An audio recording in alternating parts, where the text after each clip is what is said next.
નમો લોય serve સાહુણમ એસો પંચ નમોકારો સૌ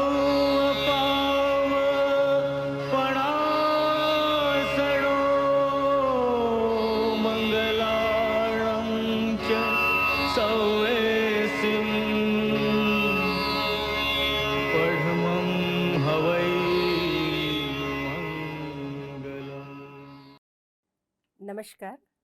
આજે મહાવીર જયંતિ, મહાવીર જન્મ કલ્યાણક, વીર પ્રભુની વંદના કરવાનો આજે અવસર છે. એ પ્રસંગે ઇન્સ્ટિટ્યૂટ ઓફ જૈનોલોજી દ્વારા બે વક્તાઓ, વિદ્વાન વક્તાઓ પાસેથી આપણે પ્રભુ મહાવીર વિશે સાંભળવું છે.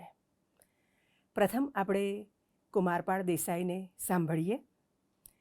દેશ વિદેશમાં તેઓએ પર્યુષણ પર્વ દરમિયાન વ્યાખ્યાનો આપ્યા છે. પ્રભુ મહાવીરના ધર્મના વિવિધ પાસાઓને વિશ્વભરમાં ઉપસાવવાનો તેમનો અથાગ પ્રયત્ન કર્યો છે અને સતત કરતા રહે છે. તેમણે મહાવીર કથા, ગૌતમ કથા, ઋષભ કથા વગેરે કથાઓના માધ્યમ દ્વારા આત્મચિંતન કર્યું છે.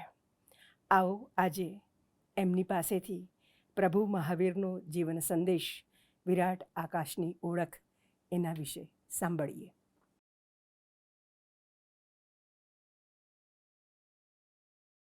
નાના નાના વાદળોમાં, નાની નાની ઘટનાઓમાં અને નાની નાની બાબતોની જાણકારીમાં રહેલા આપણે પ્રભુ મહાવીરના જીવનના માત્ર વાદળોને જોયા છે, એના સમગ્ર આકાશને જોયું નથી. વિતરાગ સ્તોત્રમાં કલિકાલ સર્વજ્ઞ હેમચંદ્રાચાર્ય મહારાજે એમ કહ્યું કે પ્રભુ તમે તો કેવું શાંતિનું રૂપ, કેવું ક્ષમાનું રૂપ, અને છેલ્લે એ કહે છે કે પ્રભુ તમે એક અદ્ભુત નહીં, અદ્ભુતોના ભંડાર છો. આજે એવા અદ્ભુતોના ભંડાર, એવા તીર્થંકર પરમાત્મા ભગવાન મહાવીર સ્વામીના આકાશને જોવું છે અને એ આકાશમાં રહેલા કેટલાક રહસ્યો જાણવા છે. જ્ઞાનમ શરણમ મમ દર્શનમ ચ ચારિત્ર્યમ ચ તપસંયમશ્ચ શરણો ભગવાન મહાવીરો. જ્ઞાન મારું શરણ છે, દર્શન મારું શરણ છે, ચારિત્ર મારું શરણ છે, તપ અને સંયમ મારું શરણ છે, અને ભગવાન મહાવીર મારું શરણ છે. અને જ્યારે આ શરણની આપણે વાત કરીએ ત્યારે આપણે એ વિચારવું જોઈએ કે ભગવાન મહાવીર સ્વામીએ કેવા પ્રકારની ક્રાંતિ આ જગતમાં કરી. આપણે એમનું જીવન જાણીએ. ક્યાં ચંડકૌશિકનો પ્રસંગ, ચંદનબાળાનો પ્રસંગ, કઠપૂતનાનો પ્રસંગ, ગોશાલકનો પ્રસંગ, ગુરુ ગૌતમ સ્વામી સાથેનો એમનો ગણધર્વાનું સર્જન કરનારો મેળાપ, આ બધું જાણી. પણ ક્યારેય એ વિચાર કર્યો છે કે એ સમયે પ્રવર્તમાન વાતાવરણમાં રાજકુમાર વર્ધમાને કેવી ક્રાંતિ કરી હશે? અને દરેક ક્રાંતિની પાછળ એક દર્શન હોય છે, પણ ક્રાંતિની પણ એક મર્યાદા છે કે કેટલીક ક્રાંતિ હોળી બની અને અટકી જાય છે, જૂનાને ભસ્મીભૂત કરે છે, પણ પછી બીજું કશું નહીં. પણ કેટલીક ક્રાંતિ જગત પર નવસર્જન કરે છે. અને તીર્થંકર પરમાત્મા ભગવાન મહાવીર સ્વામીએ કરેલી ક્રાંતિ, એણે જગતમાં એક નવું સર્જન કર્યું. વેન્ડેલ ફિલિપ્સ નામના વિદ્વાને એમ કહ્યું એક જગાએ કે જગતમાં રાજકીય ક્રાંતિ એ વિશ્વના વિકાસને માટે એક નવો યુગ સર્જે છે. પણ એ રાજકીય ક્રાંતિથી તો બાહ્ય ઘટનાઓમાં પરિવર્તન આવ્યું.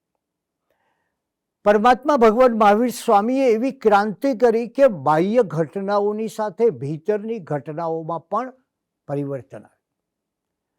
અને એટલે રાજકુમાર વર્ધમાનના આ પૃથ્વી પરના આગમનની સાથોસાથ આજે મહાવીર જન્મ વાચનનો દિવસ છે, ત્યારે કલ્પના કરો કે રાજકુમાર વર્ધમાનના આ પૃથ્વી પરના આગમનની સાથોસાથ એક નવી ઘટના, એક નવી હવા, એક નવું વાતાવરણ, એક નવી આબોહવા સર્જાય.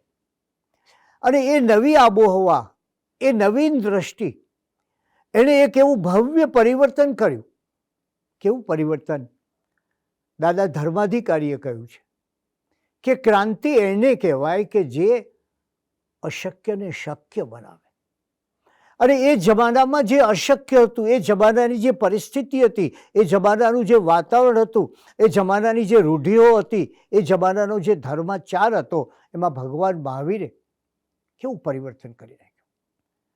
એ સમયે સ્વર્ગના કેટલાક શોખીન લોકોએ આ પૃથ્વીને નરક સમી બનાવી દીધી હતી. અને એમણે કહ્યું કે તમે પરલોકના સુખની ઘણી લાલચો આપી લોકોને, અને પરલોકના સુખની એવી લાલચો આપી, એવા સ્વપ્ન આપ્યા, એવી કલ્પનાઓ આપી કે એમનો આ વાસ્તવિક જીવન, એમનો આ લોક દુઃખી કરી નાખ્યો. બીજી બાજુ ભગવાનનો જન્મ થયો એ સમયે કઈ પરિસ્થિતિ હતી? માણસ પુરુષાર્થથી પરવારીને પ્રારબ્ધના ખોળે બેઠો હતો, ઈશ્વર પાસે જઈને યાચનાઓ કરતો હતો, અને લમણે હાથ મૂકી નિષ્ફળ જાય તો પોતાના નસીબને દોષ આપતો હતો, અને ક્યારે પોતાનું નસીબ ખુલે એની રાહ જોઈ અને પુરુષાર્થ કર્યા વગર બેસી રહેતો હતો. એ સમયે આવું મનુષ્ય કે જે પોતાના પુરુષાર્થની શક્તિ ગુમાવી બેઠો છે, એ ઈશ્વર પાસે કોઈ પુરુષાર્થની, કોઈ શક્તિની, કોઈ આત્મબળની યાચના નહોતો કરતો. એ ઈશ્વર પાસે યાચના કરતો, ભીખ માગતો, લાલસાની પોતાની ભીખ માગતો, પોતાના પ્રલોભનોની ભીખ માગતો, પોતાની સંતતિની ભીખ માગતો, પોતાને માટે સંપત્તિની ભીખ માગતો. આ માણસ યાચક બની ગયો હતો, ભિખારી બની ગયો હતો. અને એવે સમયે પ્રભુ મહાવીરનો જે સંદેશ છે, એ સંદેશ એમણે આ જગતને આપ્યો. એ સમયે મોટા મોટા યજ્ઞો થતા, અને યજ્ઞોમાં અબોલ જીવોની હત્યા થતી. જેમ વધારે યજ્ઞની અંદર જીવોની હત્યા થાય, એમ રાજા મોટો ગણાય. અશ્વમેધ યજ્ઞની વાત સાંભળો તમે. અને ત્યારે એવે સમયે પ્રભુ મહાવીરે કહ્યું કે તમે આ જે યજ્ઞોમાં પશુનો બલિ કરો છો ને, એ ખોટો છે. આ યજ્ઞોની અંદર તો તમારી દુર્વૃત્તિને બાળી નાખો, એનો બલિ ચડાવો. અને બીજી બાજુ એમણે કહ્યું કે જુઓ, આ પશુમાં જીવન છે, આ વૃક્ષોમાં જીવન છે, આ પાણીમાં જીવન છે, આ સમષ્ટિ છે તો મનુષ્ય છે. આચાર્ય ઉમા સ્વાતિજીનું એ મહાન સૂત્ર, પરસ્પરોપગ્રહો જીવાનામ, જીવોનું જીવન એકબીજા પર આધારિત છે. આપ કલ્પના કરો કે જે સમયે બીજાનું જીવન લેવું, બીજાને કચડવું, બીજાને પીડા આપવી, એનો મહિમા હતો, એ સમયે પરમાત્મા ભગવાન મહાવીર સ્વામીએ કહ્યું, સાવધ બન, તારું જીવન પણ આ સૃષ્ટિને આધારિત છે, તારું જીવન પણ આ વૃક્ષોને આધારિત છે, તારું જીવન પણ આ પ્રાણીઓને આધારિત છે, અને તારે એની સાથે સંપીને રહેવું જોઈએ. એ સમય હતો જ્યારે સ્ત્રીઓની સ્થિતિ અત્યંત કફોડી હતી. એમ કહેવાતું કે સ્ત્રી જ્યારે કુમારિકા હોય ત્યારે એના પિતા એને પાળે. સ્ત્રી જ્યારે લગ્ન કરે એ પછી એનો પતિ પાળે, અને સ્ત્રી જ્યારે વૃદ્ધાવસ્થામાં આવે ત્યારે એને પુત્ર પાળે. પાળે શબ્દ વપરાતો આપ વિચાર કરો, જેમ માણસ પ્રાણીને પાળે એ રીતે આ સ્ત્રીઓ તરફની આપણી દ્રષ્ટિ હતી. ક્યાંક એમ કહેવાતું કે સ્ત્રીઓને અને ક્ષુદ્રોને આવા પુણ્ય કાર્યોમાં, આવા યજ્ઞ કાર્યોમાં ઉપસ્થિત રાખવી નહીં. આવી સમયે જ્યારે સ્ત્રીની આવી દશા હતી, ત્યારે માત્ર નારીના અધિકારની વાત નહીં, પણ ભગવાન મહાવીર સ્વામીએ પ્રચંડ ક્રાંતિ કરી અને નારી મુક્તિનો આલેખ જગાવ્યો. આજે આપણે એ કલ્પના કરવી છે કે જે નારી મુક્તિની વાત પરમાત્માએ કરી. મને યાદ છે 1999માં કેપટાઉનમાં વિશ્વ ધર્મ પરિષદની અંદર role of women in Jainism એના વિશે વક્તવ્ય આપતા મેં કહ્યું હતું કે વિશ્વમાં સૌથી પહેલો નારી સ્વાતંત્ર્યનો ભાવ પ્રગટ થયો હોય તો એ જૈન ફિલસૂફીમાં, જૈન ધર્મમાં. આપણે જાણીએ છીએ કે જૈન સમાજમાં અને જૈન ધર્મની અંદર તીર્થંકરોની માતાનું કેટલું મહત્વ છે. અને તમે આખો ઇતિહાસ જુઓ તો એક પછી એક ઘટનાઓ એવી જાણવા મળે. બ્રાહ્મી હોય, ભગવાન ઋષભદેવની પુત્રી, અનેક ભાષાઓની જાણકાર, જેના નામે એક લિપિનું સર્જન થાય. આવી નારી મુક્તિ ભગવાનની પ્રથમ સાધ્વી ભગવાનના સંગમાં કોણ બન્યું? એ આર્યા ચંદના એટલે કે ચંદન બાળા એ બને. તો આપણે એ વિચાર કરવો છે કે ભગવાન મહાવીર સ્વામીએ કેવી આ જગત ઉપર ક્રાંતિ કરી. જે સ્ત્રી માત્ર પરિગ્રહની ચીજ બનાતી હતી, જે સ્ત્રી અને પશુ સમાન ગણાતા હતા, અને એમ કહેવાય કે જેમ પશુને સજા કરવી પડે એમ સ્ત્રીને સજા કરવી પડે, એવું ગણિત જે સમય હતું એવે સમયે આવીને ભગવાને નારી ગૌરવ કર્યો. ઇતિહાસનો એ અનોખો બનાવ છે કે જ્યારે યશોદા પોતાના પતિ વર્ધમાનને વિદાય આપતી હોય કે તમે જાઓ વર્ધમાન, તમારે તો આ જગતને પ્રકાશ આપવાનો છે, તમે જાઓ. આ એક મોટી ઘટના આપણે ભૂલી ગયા છીએ. આમ તો જો કે આપણે આપણો મોટાભાગનો ઇતિહાસ ભૂલી ગયા, અને જે પ્રજા પોતાનો ઇતિહાસ ભૂલે છે એ એનું ભવિષ્ય અંધકારમય બને છે. ત્યારે સ્ત્રીને શું આપ્યું એમણે? સ્ત્રીને યોગ સાધના કરવાનો અધિકાર આપ્યો, એનાથી એ વિશેષ શાસ્ત્રનો અભ્યાસ કરવાનો અધિકાર આપ્યો, અને એનાથી વિશેષ મોક્ષનો અધિકાર આપ્યો. એક સ્વતંત્ર વ્યક્તિત્વ સ્ત્રીને પ્રાપ્ત થયું. આજે નારીવાદી વિચારધારાની વાત ચાલે છે, એમ્પાવરમેન્ટની વાત ચાલે છે, પણ તમે એ જમાનામાં જુઓ ભગવાને કેવી ક્રાંતિ કરી. ભગવાને એમના વ્રતમાં બ્રહ્મચર્યને સ્થાન આપ્યું. અને બીજી વાત કે સ્ત્રી સંન્યાસી થઈ દીક્ષિત થઈ શકે તો એ સંસારના સર્વ બંધનોથી મુક્ત થઈ જાય છે. એટલે ભગવાનની જે વિશેષતા છે આ છે, એમની ક્રાંતિની વિશેષતા છે આ છે કે એમણે માત્ર નારી ગૌરવની વાતો ન કરી, નારી મુક્તિની વાતો ન કરી, નારીના શાસ્ત્રાભ્યાસની વાત ન કરી, પણ એમને સ્વયં પોતાના જીવનથી પોતાની ક્રાંતિને સાકાર સ્વરૂપ આપ્યું. એ જમાનામાં ક્ષુદ્રોની કઈ હાલત હતી આપણે સૌ જાણીએ છીએ. અને એવી સમયે માણસની ચરણ રસથી પણ હીન એવી હાલત હતી. એ જો જરાક વધારે બોલે તો લોકો એની જીભ કાપી લેતા, એ જો શાસ્ત્ર સાંભળે તો એના કાનમાં શીશું રેડતા. અને એવે સમયે પ્રભુ મહાવીરે એમને આવી ભયાવહ દમનકારી ગુલામીમાંથી બહાર કાઢ્યા. એમણે કહ્યું કે આ જૈન ધર્મ એ એવો ધર્મ છે જે કોઈ પણ વર્ગ, કોઈ પણ વર્ણ, કોઈ પણ વ્યક્તિ, કોઈ પણ પુરુષ, કોઈ પણ સ્ત્રી સ્વીકારી શકે. કારણ શું? કારણ કે અહીંયા ભેદ જ નહોતા બ્રાહ્મણ ને ક્ષુદ્રના. કારણ શું? કારણ કે પ્રભુએ કહ્યું કે આત્મતત્વની દ્રષ્ટિએ બધા સરખા છે.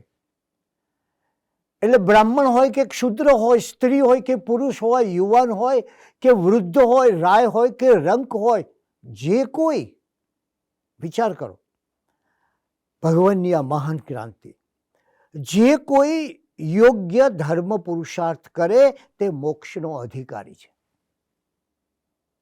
એમણે પુરુષાર્થનો ઉપદેશ આપ્યો.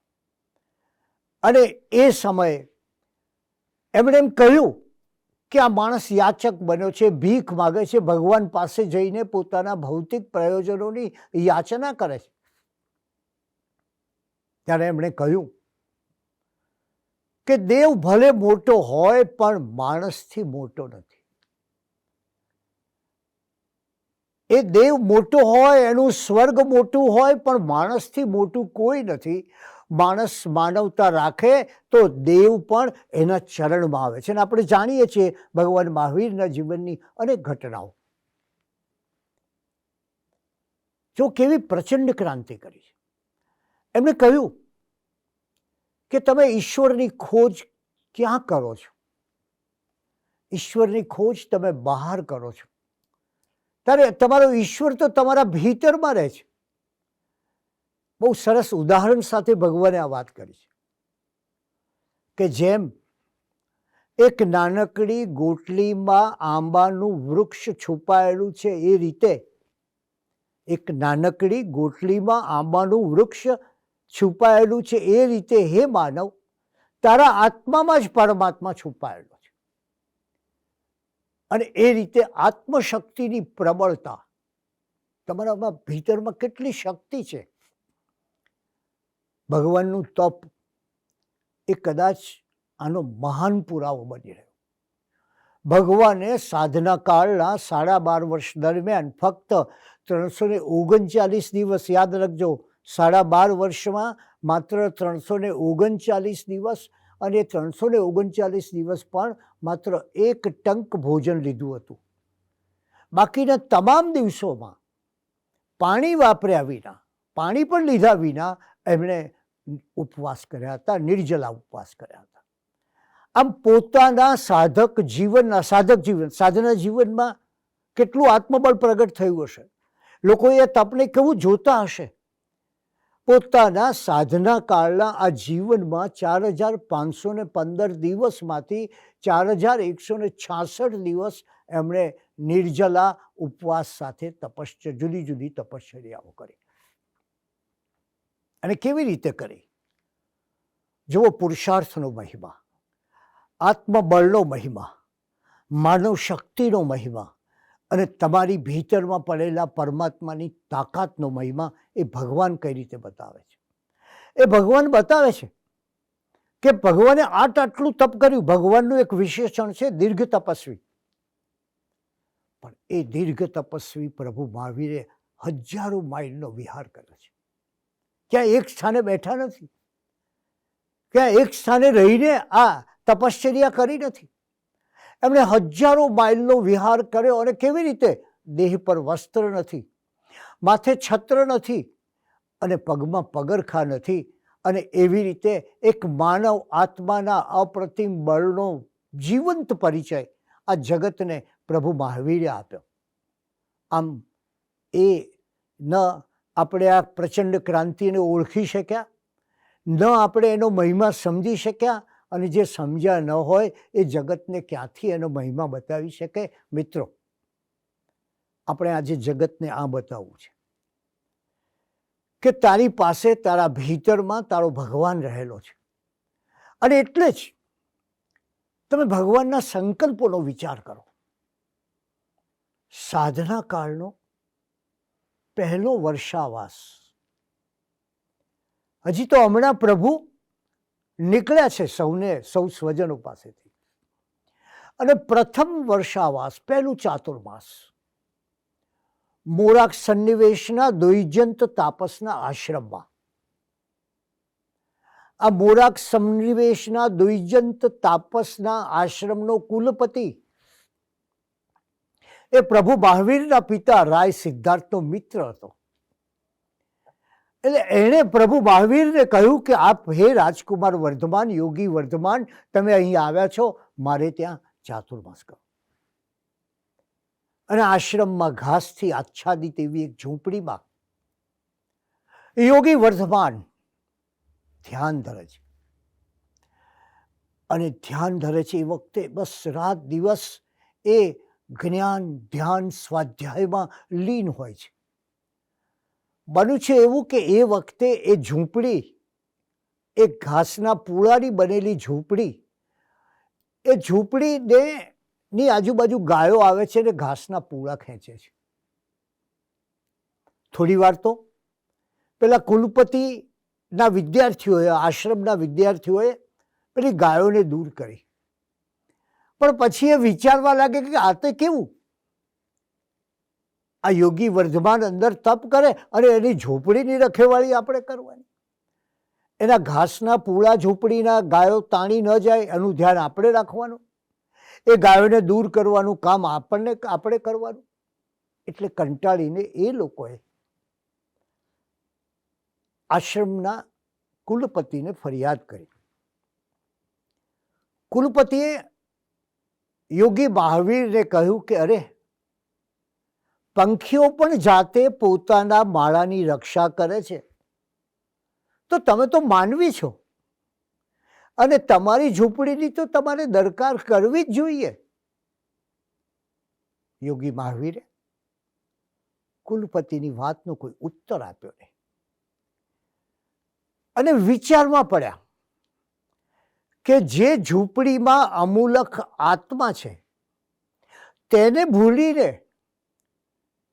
આ ઘાસના પૂરાની સાર સંભાળ ક્યાંથી કરું? મારે સંભાળ તો કરવાની છે મારા આત્માની. બીજી બાજુ વિચાર કર્યો કે જુઓ, પોતાને કારણે આ કુલપતિને ગ્લાનિ થઈ, એમના શિષ્યોને પરેશાની થઈ. ત્યારે યોગી વર્ધમાન વિચારે છે કે મારા નિવાસનું, હું જ્યાં ઉતરું ત્યાં મારા ઉતારાનું સ્થળ એવું હોય કે જ્યાં કોઈના મનમાં પણ ક્લેશ ઉપજે નહીં, લેશ માત્ર પણ દુઃખ ન થાય. એ પ્રભુ શું વિચારે છે તમે જુઓ, કે મારી સમાધિ અન્યની અસમાધિનું કારણ બનવી જોઈએ નહીં. વાહ! મારી સમાધિ એ અન્યની અસમાધિનું કારણ બનવું જોઈએ. બીજાની કેટલી ચિંતા. એ કુલપતિ પાસે ગયા અને સદભાવ સાથે પ્રેમથી કુલપતિની અનુમતિ લઈને આશ્રમમાંથી વિદાય લીધી. યોગી વર્ધમાન, સાધક વર્ધમાન, એનું આ પ્રથમ વર્ષ, પહેલો વર્ષાવાસ, ચાતુર્માસ. અને પહેલા ચાતુર્માસમાં યોગી વર્ધમાન 5 અદ્ભુત સંકલ્પો કરે છે. આપણે કહ્યું ને કે હેમચંદ્રાચાર્ય મહારાજે કહ્યું કે પ્રભુ મહાવીર, તમે તો અદ્ભુતોના ભંડાર છો. એક અદ્ભુત નથી, દરેક જગ્યાએ. તો પોતાના સાધના જીવનના પ્રથમ વર્ષે યોગી વર્ધમાન 5 સંકલ્પ લે છે. અને જો પ્રભુ મહાવીરના જીવનને જાણવું હોય તો પહેલા તમારે આ 5 સંકલ્પ અને એનાથી સર્જાતી પરિસ્થિતિ જાણવી પડે. ભગવાને પહેલો સંકલ્પ લીધો, અપ્રીતિ થાય તેવા સ્થાને રહેવું નહીં. મારે કારણે કોઈને દુઃખ થાય, કોઈના મનમાં ગ્લાનિ થાય, કોઈને થોડું અસુખ થાય, કોઈને થોડી પરેશાની થાય, બસ તો એ મારે સ્થાન છોડી દઉં. ગ્રંથોમાં વાંચ્યું, પણ એનો વિચાર કરીએ કે ભગવાનને માટે પછી ઉતરવાના કયા સ્થાનો રહ્યા. આ રાજકુમારમાંથી યોગી બનેલા વર્ધમાનને માટે હવે માત્ર ભેકાર જંગલો, અવાવરું જગાઓ, વૃક્ષોથી આચ્છાદિત એવી કોઈ વનની ભૂમિ, કોઈ નગર બહારના ઉદ્યાનો, એ જ બધા એમના ઉતરવાના સ્થળો થયા, એમના રહેવાના સ્થળો થયા, એમના સાધનાના સ્થળો થયા. કલ્પના કરો કે એક એમનો વિચાર, એક એમનું નિશ્ચય એ કેવું સર્જન કરી શકાયો કે એક રાજમહેલમાં રહેનાર ને હવે માત્ર જંગલોમાં વસવાનું. બીજી વાત એનાથી પણ મહાન, ધ્યાનને અનુકૂળ જગા શોધવી. એટલે એવી જગા હોય કે જ્યાં પોતે નિરાંતે ધ્યાન કરી શકે, કોઈની દખલ, કોઈનો કોલાહલ કશું ન હોય. આવી જગા ક્યાં મળે? ભગવાનનો કોઈ આશ્રમ તો હતો જ નહીં. એટલે જ્યાં જાય ત્યાં ક્યાંક ને ક્યાંક કોક ઘોર જંગલની અંદર ઊભા રહીને શાંતિની જગામાં કોક મંદિર જે વર્ષોથી ત્યાં કોઈ ગયું નથી એવા મંદિરમાં જઈને આ ધ્યાનની અવસ્થા, અને કેવું મોટે ભાગે ધ્યાનમાં રહેવું. પેલા ગોવાળની વાત નથી સાંભળી, કારણ કે એ ધ્યાનસ્થ હતા. અને ત્યારે એમનો આ બીજો સંકલ્પ, તમે જો સાધના જીવનના આ સંકલ્પોની કલ્પના કરો. એમને ત્રીજો સંકલ્પ કર્યો. કેટલી પ્રચંડ ક્રાંતિ કરી. પ્રાય મૌનમાં રહેવું, ઓછામાં ઓછું બોલવું, ભાગ્યે જ બોલવું. આપણે જાણીએ છીએ સાધના કાળમાં પ્રભુ મહાવીરની કોઈ વાણી આપણને સાંભળવા નથી પડે, કારણ કે પ્રભુ બોલતા જ નહોતા, મૌન રહેતા. ભોજન, ચોથી વાત ગોચરી, એ કેવી રીતે લેવી? કરો પાત્રમાં લેવી, હાથરૂપી પાત્રમાં જેટલું અન્ન આવે, જેટલો ખોરાક આવે, બસ એનાથી જમવું, કરો પાત્રમાં લેવી. અને પાંચમી વાત, સાધના જીવનનો કોઈ મહાન સંકલ્પ, જેના ચરણોમાં રાજાઓ પ્રણામ કરતા હોય અને જેની પ્રશંસા માટે સૌ કોઈ ફરતા હોય. અને એવા પ્રભુ મહાવીર, એવા નિગ્રંથ પ્રભુ મહાવીર નો પાંચમો સંકલ્પ છે ગૃહસ્થની ખુશામત ન કરવી. તમે જુઓ, આ પાંચ સંકલ્પો તમે આપો, જો કે આપણે આપણા જ્ઞાનની પરબ, આપણા ઇતિહાસની પરબ, આપણા મૂલ્યોની પરબ ના પાણી ભાગ્યે જ બીજાને આપીએ છીએ. ભગવાન એને કોઈ આશ્રમ નહોતો, અને આશ્રમ એ વ્યક્તિને સીમામાં બાંધે છે. એ હકીકત છે કે એક સ્થાયી સ્થાન પ્રાપ્ત થાય, પણ એની સાથે આશ્રમની સાથે સુવિધાઓ, પોતાના અનુયાયીઓ, પોતાને ગમતી પરિસ્થિતિઓ, પોતાની અનુકૂળતાઓ, આ બધું ઊભું થતું હોય છે. કોઈ આશ્રમ હોય, નદીનો કિનારો હોય, મંદ મંદ પવન આવતો હોય, પોતાના જ અનુયાયીઓ આસપાસ હોય, એમની આસના વાસના થતી હોય, ચિંતા રાખતા હોય, એ સરળ વાત છે.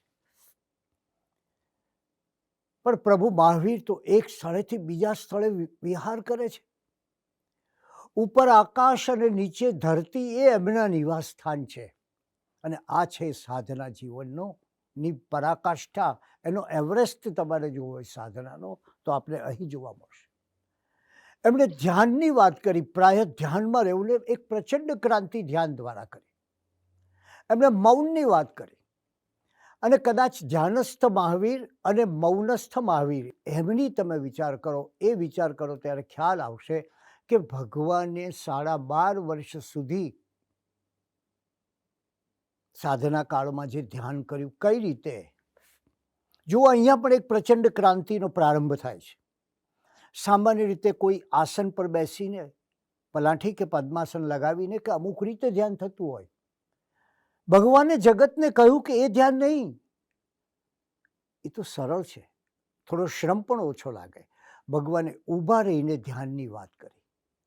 કોઈ નિશ્ચિત સમય નહીં, તમે જો ઊભા રહીને ધ્યાન કાયોત્સર્ગ, અને કોઈ નિશ્ચિત સમય નહીં. ધ્યાનનો કોઈ સવાર હોય, સાંજ હોય, સાકાર હોય, નિરાલંબ હોય, કોઈ પણ સમય હોય, બસ એ કાયોત્સર્ગ ધ્યાનમાં પ્રભુ રહેતા હતા.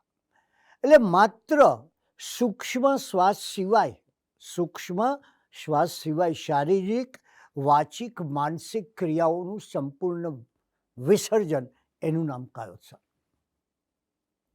12.5 વર્ષના એમના સાધના કાળમાં અભ્યાસ કરશો તો ખ્યાલ આવશે કે ભગવાને ક્વચિત સહેજ ક્ષણિક ઊંઘ લીધી છે. અને એ ધ્યાનનો મહિમા કેવો પ્રગટ થાય છે, વિચાર કરો. ભગવાનનો ચોથો ચાતુર્માસ હતો, પૃષ્ઠ ચંપા નગરીમાં હતો, અને પૃષ્ઠ ચંપામાં 4 મહિના આહારનો ત્યાગ કરીને માત્ર આત્મચિંતન, અને ગ્રંથો શું કહે છે, ધ્યાન મુદ્રામાં રહ્યા. એ જ રીતે વિચાર કરીએ તો શ્રાવસ્તી નગરીની બહાર કડકડતી ઠંડીમાં ભગવાન ઠંડીની પરવા કર્યા વિના રાતભર ધ્યાનમાં રહ્યા. અને સંગમના ઉપસર્ગો, કેટલા ઉપસર્ગો આપણે જાણીએ છીએ, એક સાથે 20 ઉપસર્ગ સંગમ દેવે મહાવીરને માટે કર્યા. અને ત્યારે આપણા ગ્રંથો શું કહે છે? ગ્રંથો કહે છે આ તમામ સમયે યોગી મહાવીર, સાધક મહાવીર સુમેરુની માફક ધ્યાનમાં અડગ રહ્યા. હવે વિચાર કરીએ, રાજકુમાર મહાવીર છેલ્લા 2 વર્ષ રાજમહેલમાં વનના જેવું જીવન જીવતા હતા. અને ત્યારે એક મોટી ક્રાંતિ એમણે કરી, સાધનાની ક્રાંતિ. એ સાધનામાં ધ્યાન આવે, એ સાધનામાં મૌન આવે, એ સાધનામાં આવાસ આવે, એ સાધનામાં વિહાર આવે. ક્યારેક જાઓ તો કોઈને કહેજો કે આ ક્રાંતિનો થોડો વિચાર કરે અને પ્રભુ મહાવીરની સન્મુખ જઈને એમને વંદન કરે.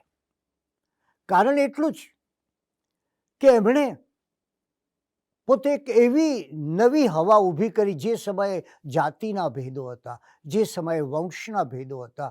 ત્યારે ભગવાન મહાવીરે કહ્યું, ભગવાન સ્વયં ક્ષત્રિય હતા, રાજા શ્રેણિક જેવા અન્ય રાજાઓ પણ ક્ષત્રિય વંશના હતા. ભગવાનના 11 મહાપંડિત સમાન ગણધરો એ બ્રાહ્મણ હતા. અને શાલિભદ્ર જેવા શ્રેષ્ઠીઓ એ વૈશ્ય હતા. અને મહેતારજ, મહર્ષિ મહેતારજ જે ક્ષુદ્ર હતા અને મહર્ષિનું પદ પામ્યા હતા. ભગવાને જગતમાં એક મોટી ક્રાંતિ આ કરી, વર્ણના ભેદોને ભૂંસી નાખ્યા. એમણે કહ્યું કે અહીં સહુ કોઈનું સ્વાગત છે. અને એટલે જ કદાચ મિત્રો આપ જાણતા હશો કે કેટલાક ધર્મોમાં ધર્માંતર તમે કરી શકો, અને એ ધર્માંતર કરો એની વિધિ હોય છે. જૈન ધર્મમાં આવું કોઈ ધર્માંતર હોતું નથી. તમે આ ધર્મના સિદ્ધાંતો પર જીવો માટે જઈ, એની કોઈ ક્રિયા, એની પ્રક્રિયા, એની પરંપરા કશું જ નહીં. અને એટલે જ એ વર્ણો ભૂંસી નાખ્યા. અને એમણે કહ્યું કે માણસ કર્મથી બ્રાહ્મણ થાય છે, કર્મથી ક્ષુદ્ર થાય છે, કર્મથી ઊંચો થાય છે, કર્મથી નીચો થાય છે, જન્મથી નહીં. અને આ પ્રચંડ ક્રાંતિને વિચાર કરીએ. બીજી એક વાત કરીએ. જગત આખું પોતાના સંપ્રદાયની વાત કરતું હોય છે કે આ મારો સંપ્રદાય, મારા સંપ્રદાયમાં આવો, મારા અનુયાયી બનો, મારી પૂજા કરો, મારી અર્ચના કરો, મારું ધ્યાન ધરો. આમ બધા જ કહેતા હોય છે. અને કહે છે કે જો તમે આવું કરશો, મારા સંપ્રદાયમાં આવશો, તો જ તમને મુક્તિ મળશે, તો જ તમને મોક્ષ ગતિ મળશે. ત્યારે ભગવાન મહાવીર સ્વામીએ જગતની એક અદ્ભુત વાત કરી. એમણે કહ્યું કે તમારી મુક્તિ સાથે સંપ્રદાયને અવિનાભાવી સંબંધ નથી. અમુક સંપ્રદાયમાં છો તો જ મોક્ષ પામશો એવું નથી. અને ધર્મને પણ આવો અવિનાભાવી સંબંધ નથી. મુક્તિ માટે એક જ જરૂર, માણસ પ્રબુદ્ધ હોવો જોઈએ. જો એ સુષુપ્ત હોય તો ન ચાલે, એ પ્રબુદ્ધ હોવો જોઈએ. અને એમણે તો એમ પણ કહ્યું કે એક પર્ણો પણ પ્રમાદની જીવનમાં, અપ્રમાદ એ ભગવાન મહાવીરનું સૌથી મોટું સૂત્ર છે. તો એ અપ્રમાદની વાત કરે છે. અને એ અપ્રમાદ એટલે એમણે કહ્યું, અને વિચાર કરો કે આ વચન એની કેવી ક્રાંતિ હશે. એમણે કહ્યું કે જો તમે પ્રબુદ્ધ બની જાઓ તો તમે સ્વયં ભગવાન બની જાઓ છો. અને માટે જ તું પણ મહાવીર બની શકે છે. એ વાત આ ધર્મમાં સિદ્ધ થઈ. એણે કહ્યું કે તું પણ મહાવીર બની શકે છે. એ વાત આ ધર્મમાં આપણે જોઈ શકીએ છીએ. જો તું મહાવીરના માર્ગે ચાલે તો તું પણ આવી રીતે તારા જીવનને મોક્ષગામી બનાવી શકે છે. અને ત્યારે મહાયોગી આનંદઘનજીની નમી જીન સ્તવનની 7મી કડીનું સ્મરણ થાય છે. જીન સ્વરૂપ થઈ જીન આરાધે તે સહી જીનવર હોવે રે. જીન સ્વરૂપ થઈ જીન આરાધે તે સહી જીનવર હોવે રે. ભૃંગી ઇલી કાને ચટકાવે તે ભૃંગી જગ જોવે રે. જીન સ્વરૂપ થઈને જે જીનને આરાધે છે, રાગ દ્વેષ અળગા કરી ધ્યાન કરે તે નિશ્ચય જીનવર થાય છે. જેમ ભૃંગી ભમરી ઇલિકા ઈયળને ડંખ મારે છે અને તે ઈયળ ભમરી બની જાય છે, તેમ એટલે એ આત્મવિશ્વાસ, હું પણ મહાવીર બની શકું છું, એ ભાવ. અને ત્યારે આપણે એ જોઈએ કે માણસ સૌથી મોટો છે એ ભગવાને સિદ્ધ કર્યું. સંગમદેવના ઉપસર્ગની ઘટના પૂર્વે ભગવાન મહાવીર દ્રઢ ભૂમિ તરફ વિહાર કરતા હતા, ત્યારે એમની ઉપર જ્યારે દેવો ગર્વ કરતા હોય છે, ત્યારે ઇન્દ્ર શું કહે છે? આવશ્યક નિર્યુક્તિ ગ્રંથમાં ઇન્દ્રની એ વાત નોંધાઈ છે. ઇન્દ્રએ કહ્યું કે પ્રભુ, આપનું ધૈર્ય, આપનું સાહસ, આપનું ધ્યાન અનોખું છે. માનવ તો શું, શક્તિશાળી દેવ અને દૈત્ય પણ આપને એ સાધનામાંથી વિચલિત કરી શકે એમ નથી. તમે જુઓ, ધ્યાનની વાત કરી ઇન્દ્રએ, સાહસની વાત કરી, ધૈર્યની વાત કરી, પણ મિત્રો વાણીની વાત નથી કરી. અને એટલે જ યોગી મહાવીરને સમજવા માટે મૌન, ધ્યાન અને ધૈર્યની જરૂર છે. એ ધ્યાનના પ્રયોગોની સાથે શ્વાસના પ્રયોગો જોડાયેલા છે. અને એ શ્વાસની સાથે આપણે જાણીએ છીએ કે ક્રોધ ભર્યો ફૂંફાડો હોય ચંડ કૌશિકનો, અને ત્યાં પ્રભુ મહાવીરનું એક વાત્સલ્ય વચન હોય, એક પ્રેમ ભર્યા શ્વાસથી નીકળતું વચન હોય, અને એને કેવું પરિવર્તન આવ્યું છે. એટલે આખા શ્વાસના પ્રયોગો એ બતાવે છે. એક નવી વાત કરી, લોકોને કહ્યું કે તમે ઇન્દ્રિયોના શરણમાં ન જાઓ, તમે ઇન્દ્રિયોનું શરણ છોડી દો, તમે આત્માના શરણમાં જશો.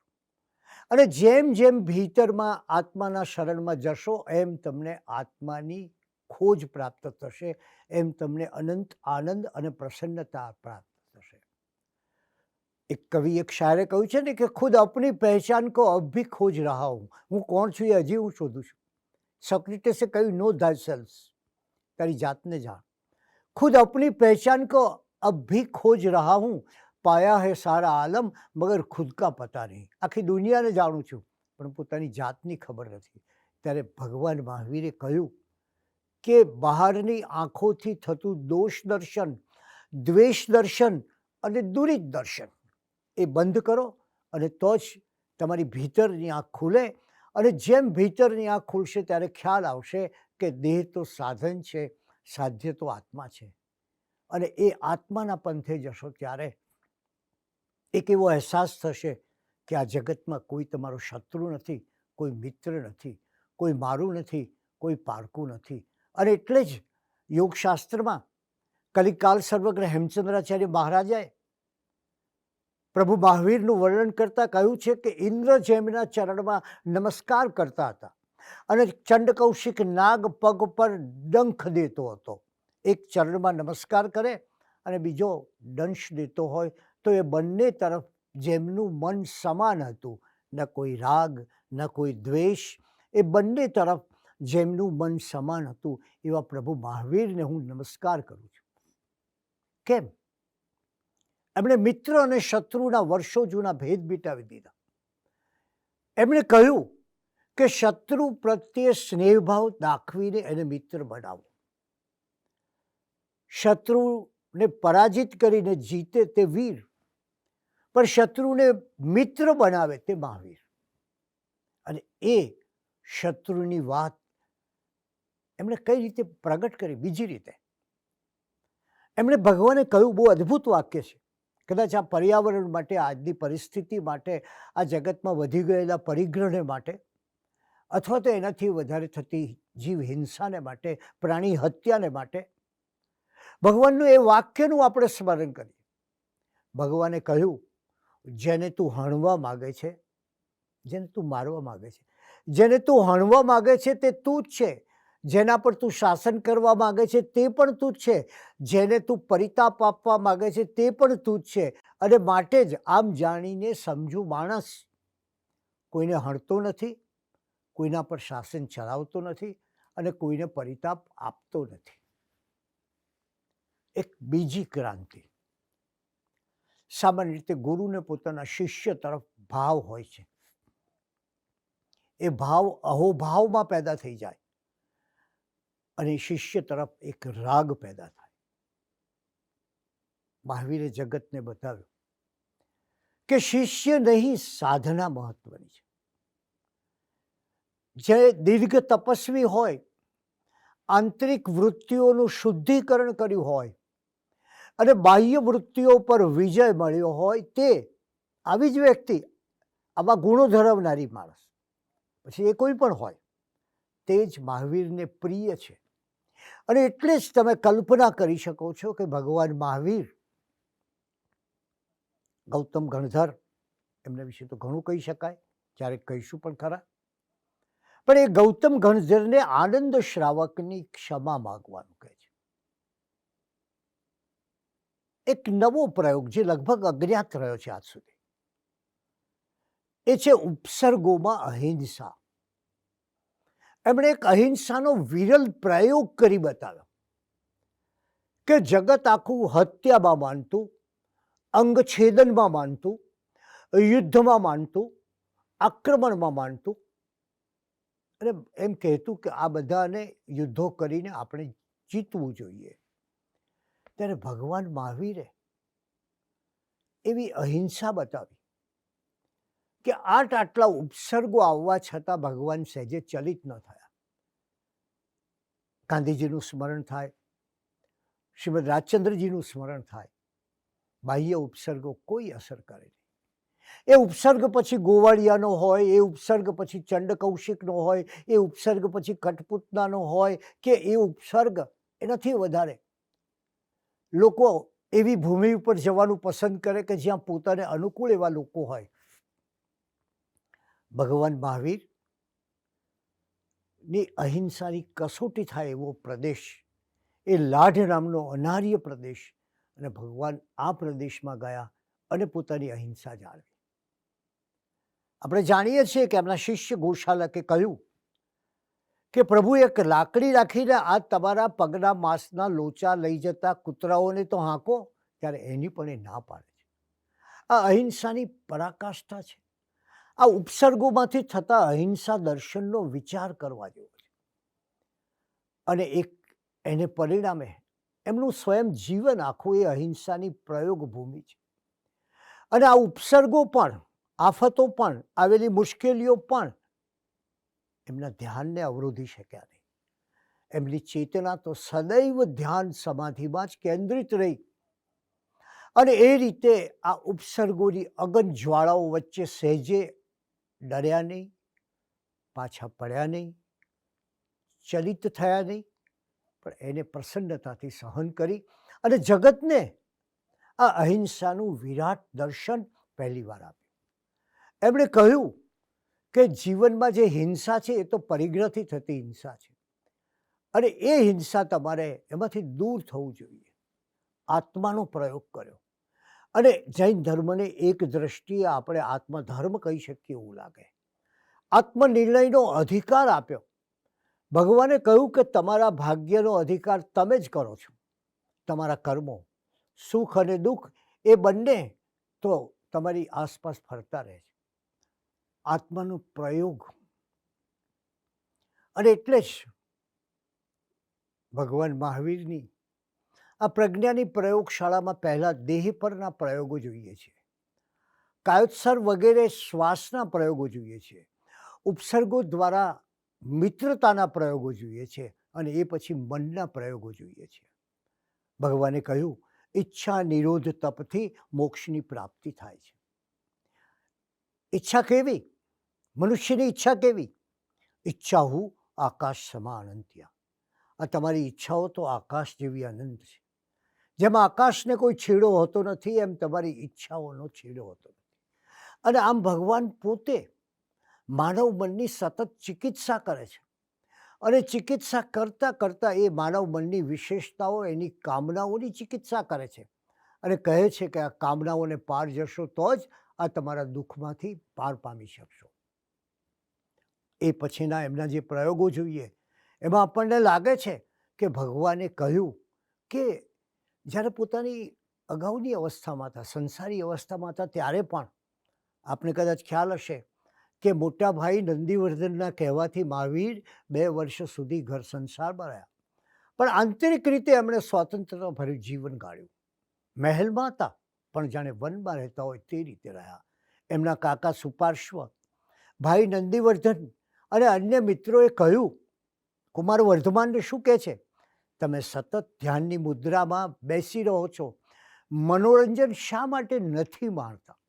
તમે જો ગૃહસ્થ અવસ્થાની વાત છે. અને ત્યારે રાજકુમાર વર્ધમાને કહ્યું, ચંચળ એવા મન, વાણી અને શરીર મને પરતંત્ર બનાવી રહ્યા છે અને મારો આત્મા સ્વતંત્ર બનવાને ઉત્સુક હોવાથી હું એની ચંચળતામાં સહયોગ આપવા માટે અસમર્થ છું. આ મારે માટે શક્ય નથી. એટલે બતાવ્યું કે આત્માનું સમાધાન આત્મામાં છે, પૂતગલમાં નથી. પોતાનું સમાધાન પોતાના દ્વારા જ મળે છે. અને એટલે એ અર્થમાં એમણે સમજાવ્યું કે સ્પિરિચ્યુઅલ ગ્રોથને માપવા માટે ઇન્ટ્રોસ્પેક્શનનું થર્મોમીટર જ જરૂરી છે. અને આવી રીતે ભગવાને જેટલી વાત અહિંસાની કરી, એટલી વાત અપરિગ્રહની કરી ને એટલી વાત આત્માનું શાસનની કરી.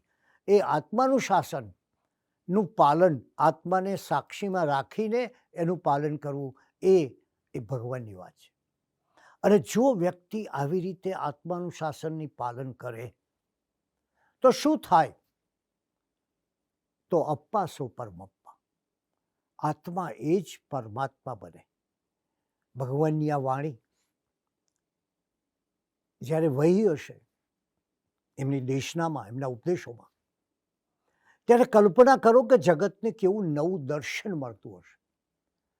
જ્ઞાન આત્મા છે, દર્શન આત્મા છે, ચરિત્ર આત્મા છે, ભગવાનનો સમગ્ર ધર્મ આત્મામય છે. એમનો સમગ્ર ઉપદેશ આત્માની પરિસ્થિતિમાં છે, આત્મ જિજ્ઞાસામાં અને આત્મોપલબ્ધિની ભાવના જગાડવામાં છે. અને કહ્યું કે તારા આત્મામાં જ શાંતિનો સ્ત્રોત છે. તને ભૌતિક સામગ્રી સુખ આપી શકશે, પણ એ સુખ ક્ષણિક હશે. ચિરકાળનું સુખ તો તારા આત્માની ભીતરમાં જ રહ્યું છે અને એને માટે તારા આત્મામાં ખોજ કર. તપની વાત કરી. જગતમાં તપનો આવો મહિમા, ભીતરની શક્તિનું આવું પ્રાગટ્ય. ભગવાને કહ્યું તવેણ પરિશુદ્ધઈ. અરે તપથી શું કર? તપથી તારા આત્માનું શુદ્ધિકરણ કર. માણસ તપ કરે, બહારની દુનિયામાંથી નીકળી ગયો હોય, ભીતરની દુનિયામાં ચાલતો હોય અને જતો હોય. એમણે બીજે સ્થળે કહ્યું તપ દ્વારા શરીરને કૃશ કરે, નિર્બળ બનાવે, એટલે કે શરીરને કસે.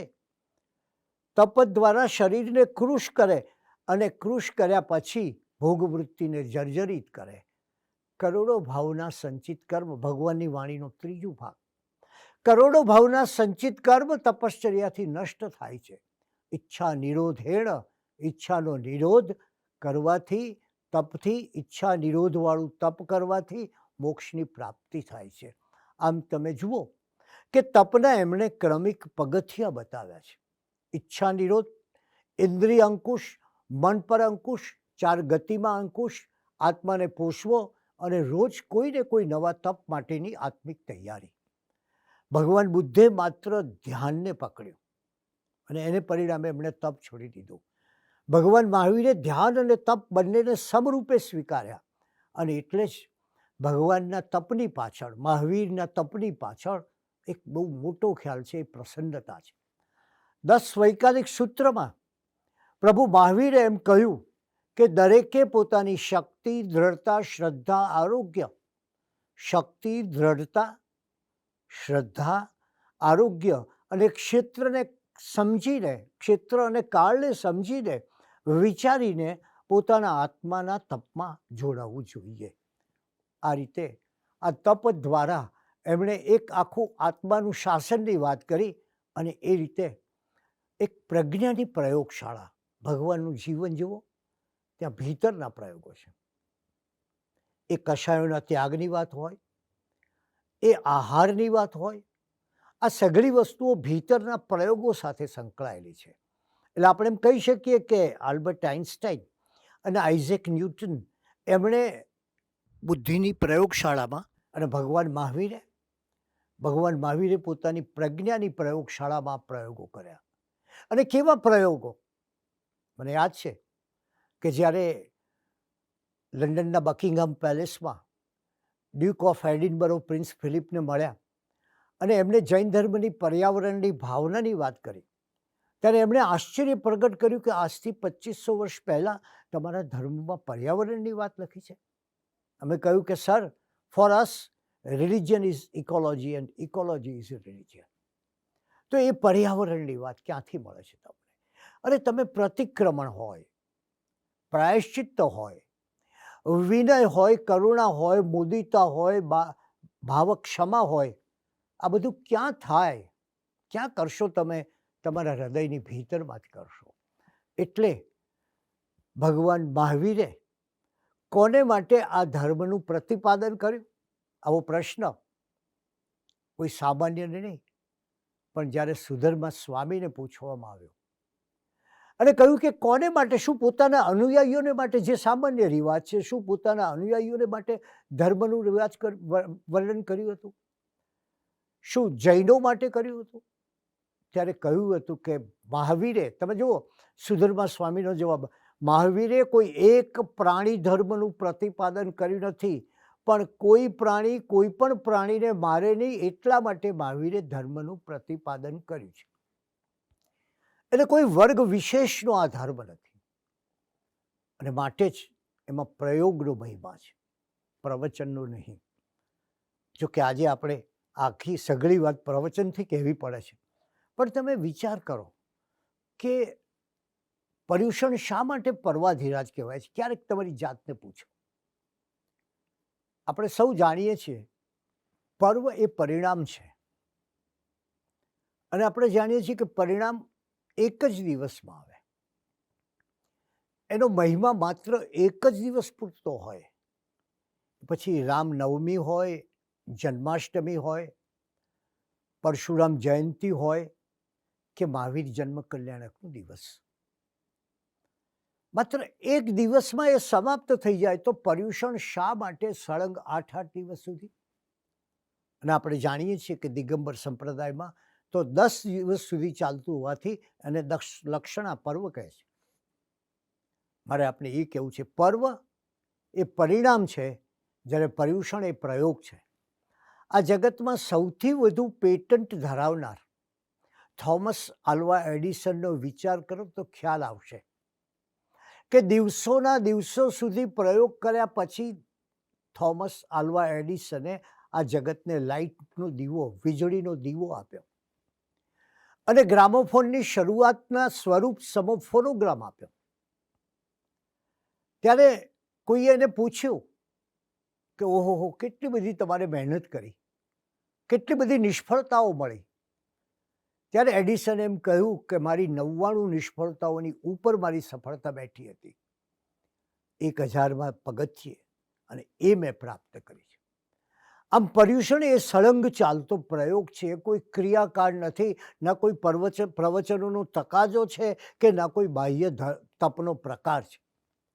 કારણ પ્રવચનને એક સીમા હોય છે. દરેક પોતપોતાની યોગ્યતા, આગ્રહ, સમજ, જ્ઞાન પ્રમાણે એને સ્વીકારતા હોય છે. એ પ્રવચનમાં ક્યારેક દુર્બોધતા પણ આવે, એટલી બધી પરિભાષા હોય કે આપણને સમજાય નહીં,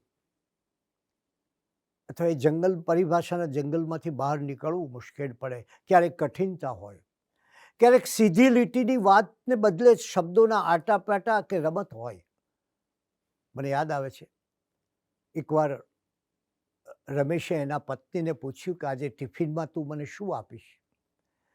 ત્યારે એના પત્ની ટેલિવિઝન જોતા હશે, એમને કહ્યું કે farm fresh chilli red tomatoes with Indian crispy ચીન નૂડલ્સ. એટલે એના પતિને થયું કે આ તો કેવી વાનગી હશે કે farm fresh chilli red tomatoes with Indian crispy ચીન નૂડલ્સ. ગયા અને જોયું તો અંદર સેવ ટમેટાનું શાક હતું. તો આ રીતે કોઈ અઘરી વાતથી પોતાની વાતને મૂકવી, આ બધાની વાતનો કોઈ અર્થ જ નથી અહીંયા. કારણ કે આ પ્રયોગ છે ને પ્રયોગ એ શું હોય છે? પ્રયોગ એ યાત્રા હોય છે, પેલી 99 નિષ્ફળતાઓ પછી રહેલી 100મી સફળતા પર પહોંચવાની. અને એટલે પર્યુષણ એ યાત્રા છે. અને એટલે જ આ પર્યુષણમાં આપણે ક્રિયાકાંડ કરીએ જરૂરી, કલ્પસૂત્ર વાંચન જરૂરી, તપ જરૂરી, સ્વાધ્યાય જરૂરી, ક્ષમાપના જરૂરી, પણ અંતે તો એનું પરિણામ શું છે? એનું પરિણામ છે સંવત્સરી દિવસ ક્ષમાપના. અને એ ક્ષમાપના સાચા અર્થમાં આવે તો આ જગતમાં આખું પરિવર્તન આવી જાય. પરમાત્મા સ્વયં કેવા ક્ષમામૂર્તિ હતા એ તો આપણે એમના જીવનના ઉપસર્ગોમાંથી જાણી શકીએ છીએ. એક નવી વાત કરી એ અહિંસાની. આજે આ જગત હિંસાની ટોચ પર બેઠું છે. અને આવે સમયે સંત બાલજીએ કહ્યું હતું તેમ કે પ્રભુ મહાવીરે માનવ સમાજને અહિંસક સંસ્કૃતિ અને સહ અસ્તિત્વની ભેટ આપી છે. અને એટલે જ આપણે હવે એ તરફ જવું છે કે આપણા જીવનની વિશિષ્ટ ધ્યાન પ્રણાલી, આપણી ભોજન શૈલીનો વિચાર કરીએ, તપશ્ચર્યાનો વિચાર કરીએ, આયંબિલનો વિચાર કરીએ. આજે વિદેશના વૈજ્ઞાનિકો કહે છે કે તમને ભૂખ લાગી હોય એનાથી થોડું ઓછું જમો તો 90 વર્ષ જેટલું જીવશો. આયંબિલમાં વર્ષોથી આપણે કહ્યું. આપણી વિશિષ્ટ ધ્યાન પ્રણાલીનું પરિવર્તનનો વિચાર કરીએ. કેવું પરિવર્તન લાવ્યા ભગવાન? ઊભા ધ્યાન, કોઈ પણ સમયે ધ્યાન, નિરાલંબ ધ્યાન, રાત્રે ધ્યાન, દિવસે ધ્યાન. મનની શક્તિ માટે એમણે પંચખાણ આપ્યા. ધ્યાનની ઉચ્ચ ભૂમિકા માટે આપણે જાણીએ છીએ કાયોત્સર્ગ આપ્યું.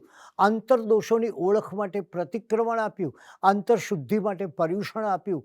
રાગદ્વેષમાં રહેલી જે ભાવના, આપણી જે વૃત્તિઓ, એને દૂર કરવા માટે ક્ષમા આપી. આવા ક્રાંતિકારી ભગવાન, આવી ક્રાંતિ જેમણે કહ્યું મારું તે સાચું નહીં, સાચું તે મારું. આજે ચોતરફ ભય છે ત્યારે ભગવાન મહાવીર પાસેથી અભયની વાત કરી.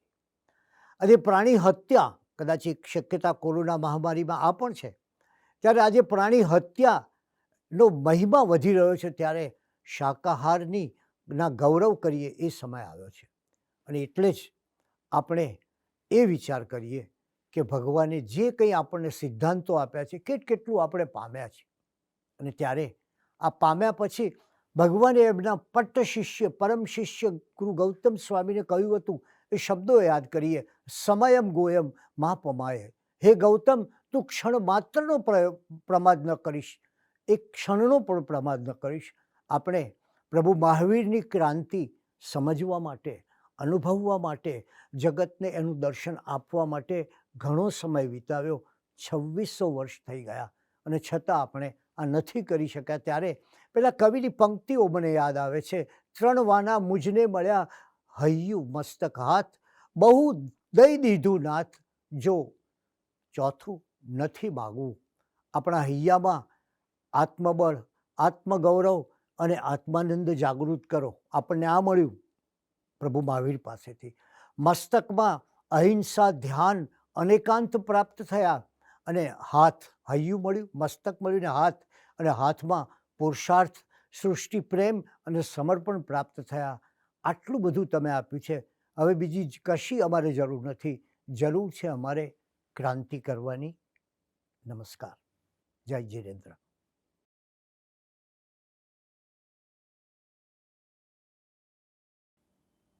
રમજાનભાઈને કોણ નથી ઓળખતું? એમના વક્તવ્યથી આપ સૌ સુપરિચિત છો જ. આજે મારે એમની અભ્યાસની કારકિર્દી વિશે પણ થોડીક વાત કરવી છે. રમજાનભાઈએ ગુજરાત યુનિવર્સિટીમાંથી ગુજરાતીમાં સ્નાતકની ડિગ્રી મેળવી. કચ્છ યુનિવર્સિટીમાંથી MA અને MPhil તથા ડૉક્ટર દર્શનાબેન ધોળકિયાના માર્ગદર્શન નીચે અર્વાચીન ગુજરાતી કવિતામાં આત્મભાવનું નિરૂપણ એ વિષય ઉપર સંશોધન કરી અને PhD થયા છે. આચાર્ય યશવંત શુક્લ સુવર્ણચંદ્રકથી પણ તેઓ સન્માનિત થયેલા છે. આવા બહુશ્રુત રમજાનભાઈ મુન્દ્રામાં આવેલી RD આર્ટ્સ કોલેજ અને હાલમાં વિનયન અને વાણિજ્ય કોલેજમાં પ્રાધ્યાપક તરીકેની નિષ્ઠાપૂર્વકની ફરજ બજાવી રહ્યા છે. ઉપાધ્યાય શ્રી ભુવનચંદ્રજી મહારાજ સાહેબ, ડૉક્ટર દર્શનાબેન ધોળકિયા અને ડૉક્ટર ગીતા જૈન જેવા ગુરુજનોની પાસેથી તેમણે તાલીમ લીધેલી છે. તેઓ રાષ્ટ્રીય અને આંતરરાષ્ટ્રીય જ્ઞાન સત્રોમાં વિવિધ વિષયો ઉપર પોતાના વિચારો રજૂ કરે છે. અનેક સામયિકોમાં એમના લેખો પ્રકાશિત થતા રહે છે. આવો આજે આપણે વીર પ્રભુની વંદના એ વિશે એમની પાસેથી સાંભળીએ. પ્રણામ સૌને, જય જિનેન્દ્ર. ઇન્સ્ટિટ્યૂટ ઓફ જૈનોલોજીના ઉપક્રમે આજના વિશેષ દિને એટલે કે પ્રભુ મહાવીરના જન્મ કલ્યાણકની ઉજવણી નિમિત્તે થોડી વાત કરવા આપણે અહીં ભેગા થયા છીએ. ત્યારે આરંભે સૌથી પહેલાં જ પ્રભુ મહાવીરના જન્મ કલ્યાણકની આપ સૌને હાર્દિક શુભકામનાઓ પાઠવું છું. સૌને મહાવીર જયંતીની અઢળક શુભકામનાઓ. પદ્મશ્રી ડૉક્ટર કુમારપાળભાઈ દેસાઈ સાહેબ અને ઇન્સ્ટિટ્યૂટ ઓફ જૈનોલોજીના સર્વ ટ્રસ્ટીશ્રીઓ સમયાંતરે વિવિધ વિષય સોંપતા રહે છે અને એ નિમિત્તે જુદું લેસન થતું રહે છે. એનો આનંદ અને આભાર આરંભે જ પ્રગટ કરી લઉં છું.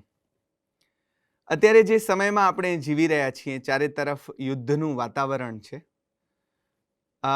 ગાંધીના સંદર્ભમાં ઉમાશંકરે જે અપેક્ષા રાખેલી કે બારણે બુદ્ધ જગાવો, ઘેર ગાંધી જગાવો ને બારણે બુદ્ધ, એવી અપેક્ષા જે ઉમાશંકરભાઈએ સેવેલી, એ અપેક્ષા સાચી પડે એવી પ્રાર્થનાઓ કરવાનો સમય જ્યારે પાકી રહ્યો છે. કોઈ આપણા કવિએ બહુ જ સરસ, શાંતિલાલભાઈ શાહે જ કદાચ, હું ભૂલતો ન હોઉં તો, એવું કહેલું કે લડતી ઝઘડતી આ દુનિયાને એક દિન મહાવીરના પંથે જવું પડશે.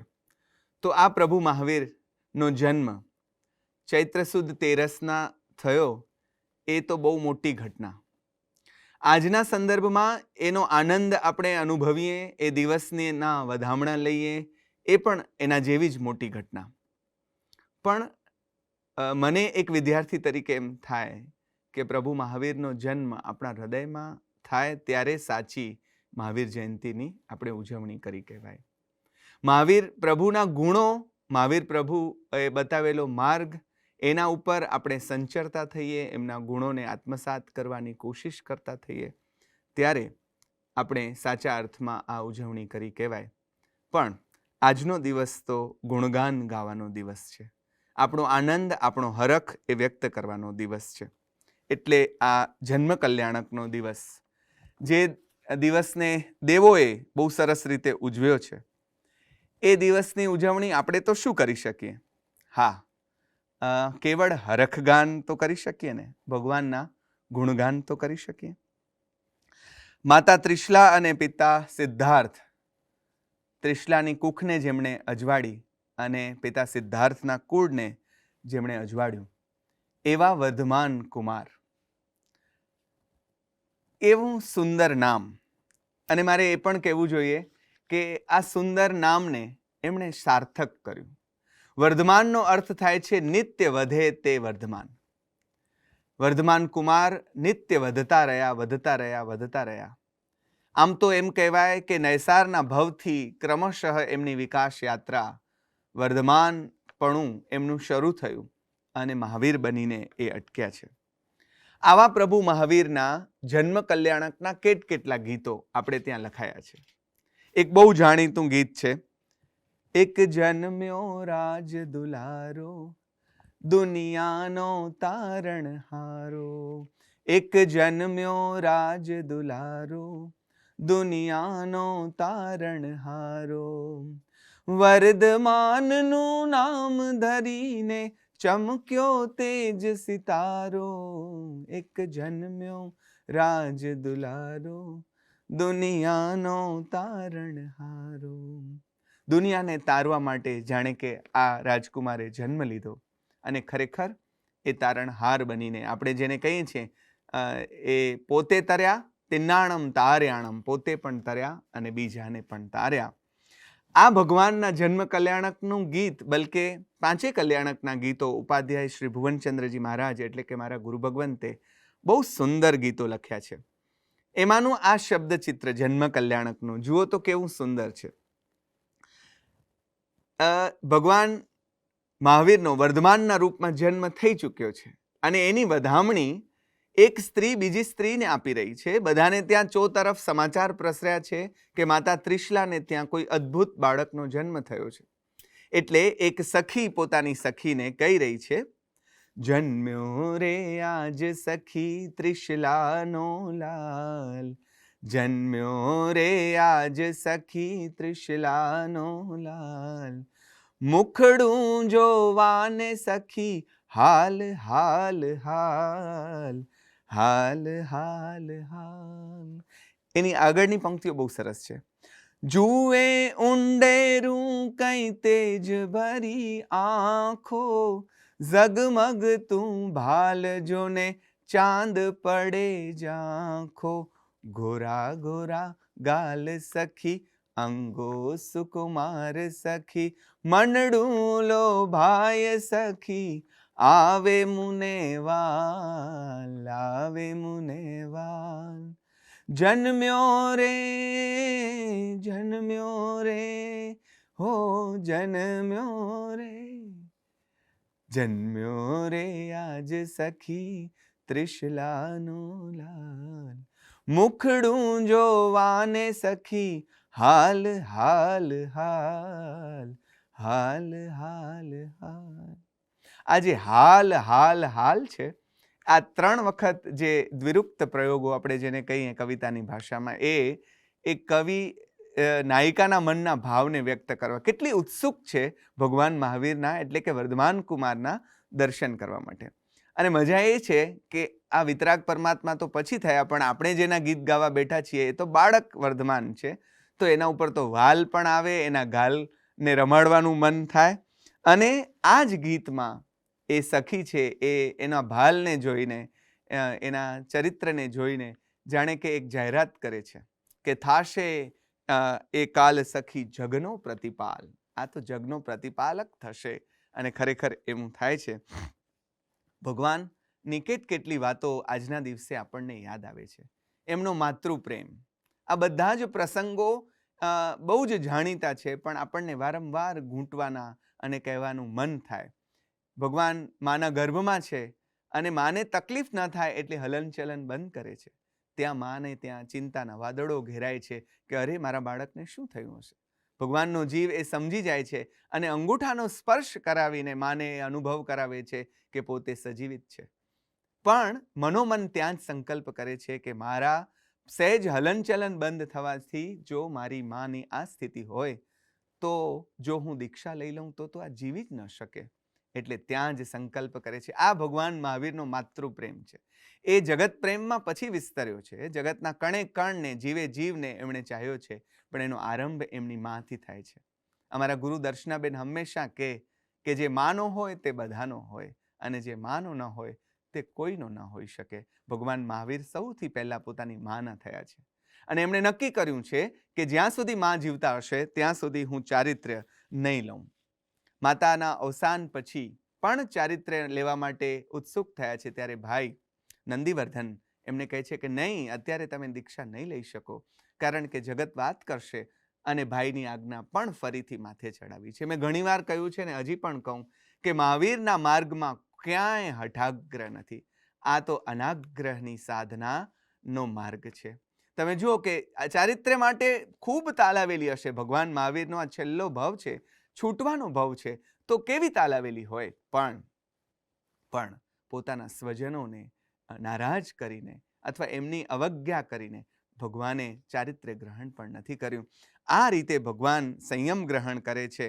અને અમારા કવિ ગુરુ એવા ભુવનચંદ્રજી ગાય છે, વનવગડાની વાટે અણદી ઠાકો ઘાટે ચાલ્યો રાજકુમાર, આ ચાલ્યો રાજકુમાર.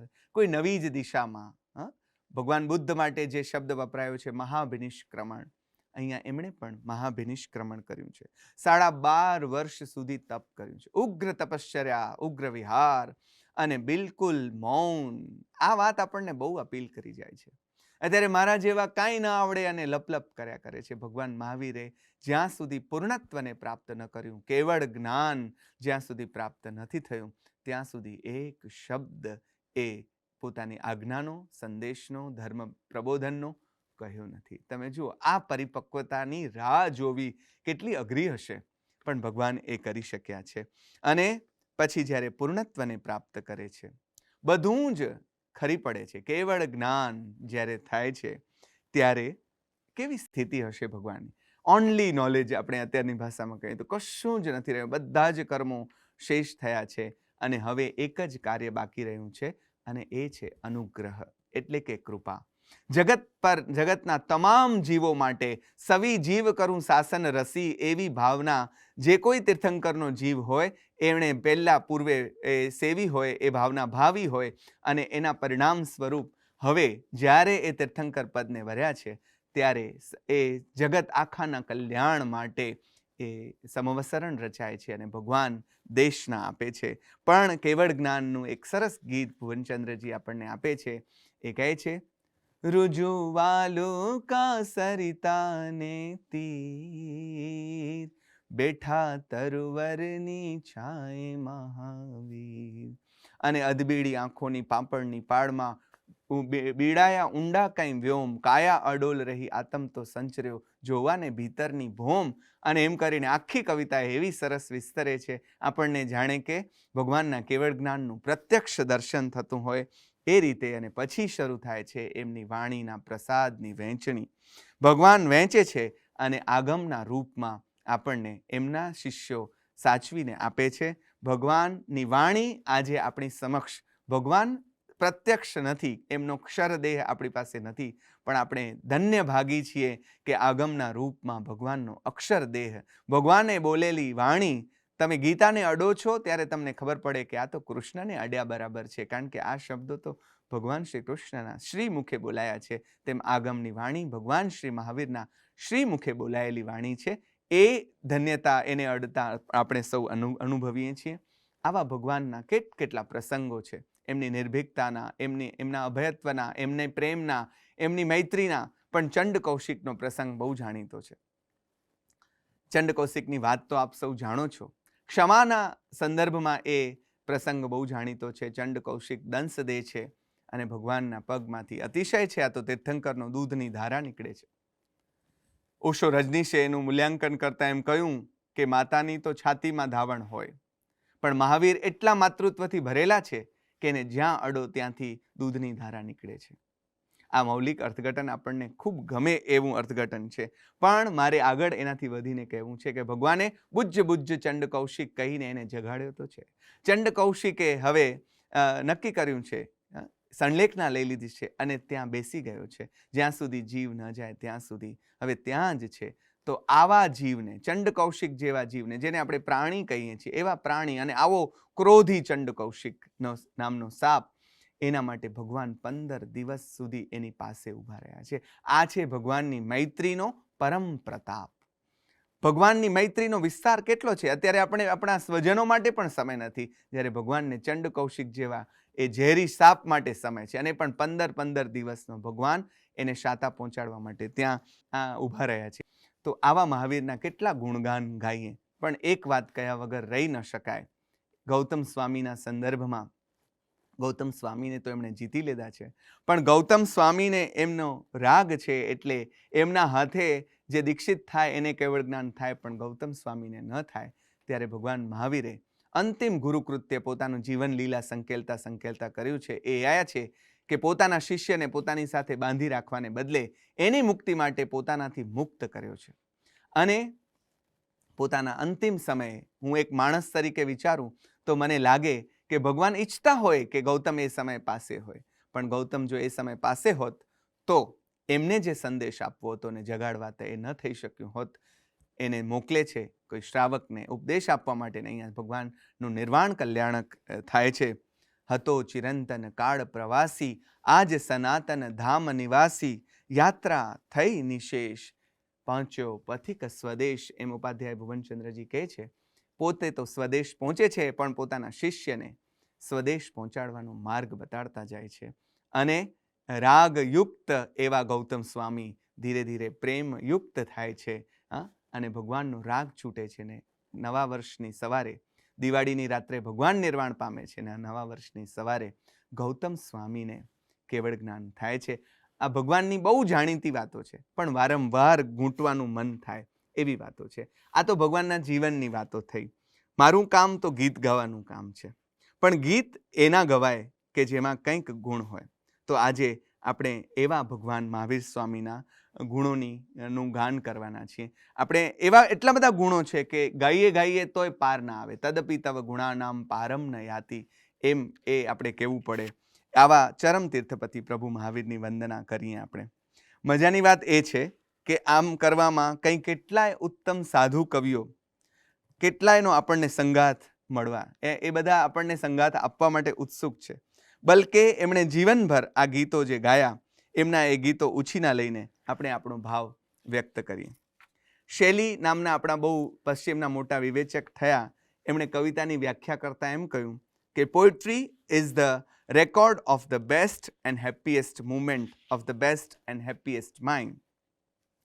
સાધનાની કેવી કેવી ઊંચાઈએ આ લોકો બેઠા હશે, આવા ઉત્તમોત્તમ સાધક કવિઓ, એમની ઉત્તમોત્તમ ભાવદશા અને એમાં રચાયેલા આ ઉત્તમોત્તમ સ્તવનો. તો ચાલો આપણે આ ભાવલોકમાં જરા વિહાર કરી લઈએ. સમયની મર્યાદામાં અલબત્ત આપણે આ અમી છાંટણા કરીએ. સૌથી પહેલાં સ્પર્શ કરીએ ઉપાધ્યાય યશોવિજયજીના ભાવલોકને. પ્રભાતિયાના ઢાળથી આરંભ કરીએ. બહુ જ જાણીતી સવન રચના. કિરુવારે ગુણ તુમ તણા. ભગવાનના ગુણ ગાવા બેઠા છે કવિ, અને ગાતા પહેલા પહેલી જ રાત આ કરી. ગિરુવારે ગુણ તુમ તણા શ્રી વર્ધમાન જીન રાયા રે, સુણતા શ્રવણે અમીઝરે. સુણતા શ્રવણે અમીઝરે મારી નિર્મળ થાય કાયા રે. ગિરવારે ગુણ તુમ તણા. હે ભગવાન, તમારા ગુણ એટલા ગિરુવા છે, ગૌરવવંતા છે કે હે વર્ધમાન જીનેશ્વર, અમે શું ગીત ગાઈએ. અરે આ ગુણોના ગાનને ખાલી સાંભળીએ છીએ. સુણતા શ્રવણે અમી ઝરે મારી નિર્મળ થાય કાયા રે. કેવળ ગુણોના ગાનનું શ્રવણ મારી કાયાની નિર્મળતાનું કારણ બને છે. આવા તમારા ગુણો છે. જેના ગુણો આવા છે એ મૂળ આપણા મહાવીર સ્વામી કેવા હશે. તુમ ગુણ ગણ ગંગા જલે રે, હું ઝીલીને નિર્મળ થાઉં રે. અને બહુ જ સરસ શબ્દ એક વાણિયો વેપારી વાપરે એ પ્રકારનો વાપરે છે. અવરન ધંધો આદરું. અવરન ધંધો આદરું રે, નિષદિન તોરા ગુણ ગાઉં રે. ધંધો શબ્દ ગમે નહીં એવો છે, પણ વિનોબાજી જેવાએ પણ ધંધો એવો શબ્દ વાપર્યો છે. એ કહે છે કે શિક્ષકત્વ એ મારો ધંધો છે. હું જગત શિક્ષક બનવા નીકળેલો આ માણસ શિક્ષકત્વ ને અને ધંધો શબ્દની ગરિમા વધી જાય એમ અહીંયા કહે છે. અવરના ધંધો આદરું રે, નિષદિન તોરા ગુણ ગાઉં રે. કરવા જેવું કામ હોય તો બસ તારા ગુણગાન છે, બાકી એકેય ધંધામાં મને રસ નથી. આવું યશોવિજયજી મહારાજ કહે છે. આ સ્તવનની વિશેષતા એ છે કે પ્રભુની મહત્તાની વાત કરવાને બદલે કવિએ તેમના ગુણગાનનો મહિમા કર્યો છે. એમના ગુણગાન ગાઈએ તો શું થાય એની વાત કરી છે. આ ગુણકીર્તન તમને તાત્કાલિક જે ફળ આપશે તે કયું છે? નિર્મળતાનું ફળ. કબીર સાહેબની બહુ જાણીતી પંક્તિ છે, જબ મન એસો નિર્મલ ભયો જૈસો ગંગા નીર, તબ હરી પાછત લાગત ફિરઈ કહત કબીર કબીર. નિર્મળતા એ સૌથી મોટું વરદાન ભગવાનના ગુણગાન કરવાથી આપણને જે મળશે તે છે. એમના ગુણગાનનો પ્રભાવ એવો તો ભગવાનનો કેવો. ઝૂલણામાં જ બીજું એક સ્તવન જરા જુદા ઢાળમાં લઈએ. આજ જીન રાજ મુજ કાજ સીધ્યા સવે, તું કૃપા પુંજ જો મુજ તૂઠ્યો. કલ્પતરુ કામ ઘટ કામ ધેનુ મિલ્યો, આંગણે અમિય રસ મેહ ઉઠ્યો. કેવી સરસ વર્ણ સગાઈ છે. કલ્પતરુ કામઘટ કામધેનું મિલ્યો, પણ આજ જીનરાજ મુજ કાજ સીધ્યા સવે. મારા સકળ કાજ આજે સફળ થયા. કેમ? તો કે તું કૃપા પુંજ. કેવો સરસ શબ્દ વાપર્યો. પુંજ એટલે જેને આપણે રાશિ કહીએ, સમુચ્ચય, જથ્થો, ઢગલો. શેનો ઢગલો? શેની રાશિ? તો કે કૃપાની રાશિ એવા ભગવાન તમે મને મળ્યા. કેમ? કેટલા વિશેષણો વાપર્યા. કલ્પતરુ, કામઘટ, કામધેનુ. આ ત્રણેય વિશેષણો આપીને, આ ઉપમા આપીને કવિ કદાચ એમ કહેવા માંગે છે ભારપૂર્વક કે માંગો તો ખરા, જે માંગો તે મળશે. આ તો કલ્પતરુ છે, અરે કામઘટ છે, અરે કામધેનુ છે. તમે જે માંગો તે મળશે. માગવાની આપણી ત્રેવડ હોવી જોઈએ અને માગવાની કળા આપણને આવડવી જોઈએ. એ કળા આવડી છે નરસિંહને, મીરાને અને કેટલા સંતોને, સુદામાને પણ ખરું. તમે જુઓ, અને કવિતા જ નહીં પણ આ કવિના આંગણે જ નહીં, આપણા આંગણે પણ આ કલ્પતરુ ઉગ્યો છે. કેવળ એને ઓળખતા આવડે તો. આ તો થાય છે, એ મન તો એવું થાય છે કે આવા ભગવાનના ચરણ ગ્રહી લઈએ અને એના પગ પકડી લઈએ. તમે જો આપણા હાથમાં જો આવો માણસ આવે તો આપણે ક્યાં મૂકીએ? મને એમ છે કે આપણે બધા કેટલા ભાગ્યવાન કે આપણને પ્રભુ મહાવીર મળ્યા. જગતમાં કેટલાય એવા જીવો હશે જેને ભગવાન મહાવીરની ખબર પણ નહીં હોય. આ જ પૃથ્વી પટ ઉપર જીવતા હશે, અહીંયા જ ખાતા પીતા મજા કરતા હશે અને જન્મીને ગુજરી પણ જશે અને ત્યાં સુધી એમના કાને ભગવાન મહાવીરનું નામ પણ નહીં પડે. તો આપણે બધા કેટલા ભાગ્યવંત. પછી કવિ અંતે એમ કહે છે, ચરણ તુજ શરણ મેં ચરણ ગુણ નિધિ ગ્રહ્યા ભવતરણ કરણ દમ શર્મ દાખો. હાથ જોડી કહે જસ વિજય બુધ ઈશ્યુ દેવ નિજ ભુવનમાં દાસ રાખો. તમે આ ઝૂલણાની મજા એ છે કે જે ઝડપથી ધીમે તમે ઈચ્છો એવી રીતે ગાઈ શકો.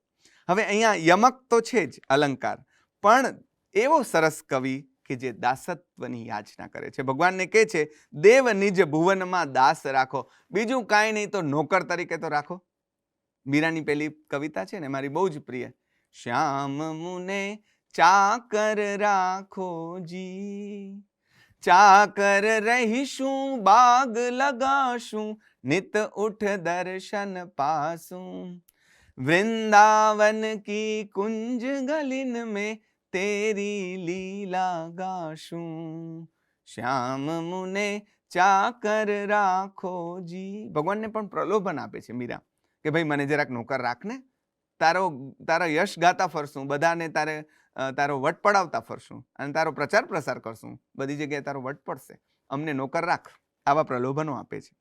પણ તમે જુઓ, એક સરસ શેદાનો શેર છે કે આવા ચરણમાં તમે પડો છો ત્યારે ખરેખર તમારી સ્થિતિ શું થાય છે, ક્યાં પડાય, કયા ચરણમાં પડવાનું છે, એ પણ એક પસંદગીની અને જોવાની કળા છે. તમારા પગમહી જ્યારે પડ્યો છું, શેદાનો શેર બહુ સરસ છે. તમારા પગમહી જ્યારે પડ્યો છું, હું સમજ્યો એમ આકાશે ચડ્યો છું. આ મહાવીરના ચરણ છે, એમાં પડવાથી તો આપણે આકાશમાં ચડીએ છીએ. આ પતન નથી, આ પડવું ચડવા સમાન છે. અને એ જ ઢાળમાં ખીમ વિજયજી મહારાજ ગાય, વીર વડ ધીર મહાવીર મોટો પ્રભુ, પેખતા પાપ સંતાપ નાશે, જેહના નામ ગુણ ધામ બહુમાનથી, અવિચલ લીલ હૈયે ઉલાસે. કેવો છે મારો મહાવીર! તમે જુઓ, દરેકના પોતપોતાના મહાવીર છે. રામ ભગવાન વિશે કવિતાઓ આવે તો દરેકનો પોતપોતાનો રામ છે, દરેકનો પોતપોતાનો કૃષ્ણ છે. અરે રમેશ વારેખે તો એમ કહ્યું દરેકનો પોતપોતાનો વરસાદ છે. મારા વિનેશભાઈની ના નિબંધ સંગ્રહનું નામ છે પોતપોતાનો વરસાદ. વરસાદ એ દરેકનો પોતાનું છે. તો ભગવાન મહાવીર તો આના ભગવાન કેવા છે? તો કે વીર વડ ધીર મહાવીર મોટો પ્રભુ. એને મન આવા છે, વીર છે, વડ ધીર છે અને મોટા છે. પેખતા પાપ સંતાપ. એને ઓળખો ને એટલે પાપ અને સંતાપ આપો આપ નાસીએ. ઓળખો એટલે શું? તો કે એના માર્ગને ઓળખો, એના માર્ગે ચાલો. જેહના નામ ગુણ ધામ બહુમાનથી, અવિચલ લીલ હૈયે ઉલ્લાસે. અવિચલ લીલ, આનંદ ને આનંદ જ તમારા હૈયે ઉલ્લાસતું હોય. આવા ભગવાન સાથે પોતિકાપણાથી નારાજગી પણ વ્યક્ત થઈ શકે. આપણી કવિતાની શૈલી છે, એક એકથી ચડે એવા સ્તવનો છે. આપણને ઈશ્વરને પગે લાગતા તો કદાચ આવડ્યું, પણ પોતિકા બનાવી અને એને ઠપકો આપતા આપણને ના આવડ્યું. અત્યારની ભાષામાં કહીએ તો આ કવિઓને ભગવાન સાથે કેવી ઇન્ટિમસી હશે, હા? એ લોકોને ભગવાન સાથે કેટલી દોસ્તી હશે કે ભગવાનને આવું કહી શક્યા. શું કહ્યું ભગવાનને? હમણાં જેની આપણે વાત કરી, સાપ ચંડ કોશિયો જે મહારોશિયો, એ તો ભાઈ બહુ મહારોષ વાળો હતો, ગુસ્સા વાળો હતો. પોશિયો તે સુધા નયન પૂરે, એને તો તમે પોષ્યો, એને તો તમે ભાઈ મોટો કર્યો, તમે તેના માટે ઘણું કર્યું, અને એવડા અવગુણ શા પ્રભુ મેં કર્યા? હું ભાઈ કાંઈ ચંડકોશિયાથી જાઉં એવો નથી, આ તમે આ ગજબ કરો છો. એવા કયા મેં અવગુણ કર્યા કે હું ચંડકોશિયાથી ગયો, ઓલા માટે તમે 15 દી ઉભા રહ્યા, બુજ બુજ ચંડકોશિક, આ બધું કર્યું. અને તાદૃશ ચરણથી રાખે દૂરે, કે તારા ચરણથી અમને દૂર રાખે છે, તે અમે કાંઈ ચંડકોશિયાથી પણ ગયા? આવો અધિકાર પણ ભક્તિ પ્રતાપે કવિઓએ પોતાના ભગવાન સમક્ષ કહ્યો છે. તો જ્ઞાન વિમલજી મહારાજ પ્રભુ વર્ધમાન મહાવીર સમાન થવાની ગુરુ ચાવી બે જ પંક્તિમાં કેવી કલાત્મક રીતે આપી દે છે. શું કહે છે? વર્ધમાન જીનવરના ધ્યાને વર્ધમાન સમ થાવેજી. આ વર્ધમાનનો ધ્યાન ધ્યાવાથી મજા શું થશે? તો કે એના જેવા થવાશે. તમે જુઓ, પારસમણી છે એ લોખંડને સોનું કરે, પણ પોતાના જેવા ન કરે. પોતાના જેવા એટલે કે બીજાને પારસમણી બનાવી શકે એવી તાકાત પારસમણી નથી આપતી. એટલે ઘણા કવિઓએ ભગવાનને પારસમણીથી પણ ચડિયાતા બતાવ્યા છે. ત્યાં વ્યતિરેક અલંકાર કે ભગવાન તમે તો પારસમણીથી પણ ચડો, કારણ કે તમે સોનું નથી બનાવતા, તમે આપ સમાન બનાવો છો, પોતા સમાન બનાવો છો. વર્ધમાન વિદ્યા સુપસાય વર્ધમાન સુખ પાવેજી. જો અહીંયા બધા વર્ધમાનના અર્થ જુદા જુદા. વર્ધમાન વિદ્યા એટલે કઈ વધ્યા? વધવાની વિદ્યા. આપણે કહ્યું એમ નિત્ય વધતા રહ્યા, વધતા રહ્યા. ભગવાનનો માર્ગ એટલે શું? તો કે ગુણ સગડા અંગી કર્યા, દૂર કર્યા સવિદોષ. યશો વિજયજી મહારાજ કહે છે ભગવાન એનો માર્ગ સાદો સીધો ને સરળ છે. ગુણ અંગીકાર કરતા જાઓ, ગુણોમાં વૃદ્ધિ થતી જાય અને દોષમાં ઓટ આવતી જાય, ઘટતા જાય, ઘટતા જાય, ઘટતા જાય, દોષ શૂન્ય થઈ જવાય અને સંપૂર્ણ ગુણયુક્ત થઈ જવાય. એ ભગવાન બનવાની અવસ્થા છે. તો ભગવાન આપે આ કર્યું અને અમે પણ ઈચ્છીએ તો આ કરી શકશું. એટલે નિત્ય વિકસતા અને વિસ્તરતા રહ્યા અને એનું ધ્યાન ધ્યાવતા ધ્યાવતા આપણે પણ એમના જેવા વર્ધમાન વિદ્યાના સુપસાયથી આપણે પણ એમના જેવા થઈ શકશું. પણ આપણી મુશ્કેલી એક એ છે કે ભગવાનને માનીએ પણ ભગવાનનું ન માનીએ. હા, ભગવાનના જય જયકાર કરીએ, ઘંટ વગાડીએ, અલ્લાહુ અકબર કહીએ, પણ નમ્રતાનો છાંટો આવવો આપણામાં મુશ્કેલ. જો આ આપણી અંદર આવે તો ભગવાન, અમારા બેન અમને હસતા હસતા કહે કે રામની કથા સાંભળવા પોતાનો સીએલ મૂકીને ન જવાય, કે રામ કેટલા કર્તવ્ય પરાયણ હતા. અહીંયા તમે કામ કરો એ રામ વધારે રાજી થશે. તો આ વાત છે કે સેવાનો સાચો અર્થ શું છે? ભગવાનની સેવા એટલે હવે પગચંપી કરવા જવાની નથી. એને આગળ ધૂપ દીપ કરીએ તો આપણો હોભાવ વ્યક્ત કરીએ, બિલકુલ કરીએ, પણ સાચી રીત આ છે એમની આજ્ઞાનું પાલન. એ જે આપી ગયા છે. એટલે રામ વિજયજીએ ગાયું, નારે પ્રભુ, શીલચંદ્ર મહારાજ યાદ આવે મને, બહુ જ અદ્ભુત ગાય, એમના જેવું તો મને આવડે નહીં, પણ નારે પ્રભુ નહીં માનું અવરની આણ, નારે પ્રભુ નહીં માનું અવરની આણ, માહરે તાહરું વચન પ્રમાણ, નારે પ્રભુ નહીં માનું અવરની આણ, નારે પ્રભુ નહીં માનું અવરની આણ. મારે તો તારું વચન પ્રમાણ. પ્રભુ તારું વચન એ જ મારું પ્રમાણ. તું જે કે એ જ મારા માટે સત્ય છે. કારણ કે સત્યની ઊંચી ટોચ પર, પરમ સત્ય પર ભગવાન પહોંચીને બેઠા છે. પ્રભુનું સાચું સ્વરૂપ સમજાવતા સમજાવતા કવિ હૃદયમાં ફૂટી નીકળે છે વાત્સલ્યનો ભાવ. તમે જુઓ ક્યારે કયો ભાવ ઉમટશે કાંઈ નક્કી નહીં. એટલે એક ભગવાન મહાવીરને લાડ લડાવતા આવું કંઈક વાત્સલ્ય ભક્તિનું પદ લખે છે.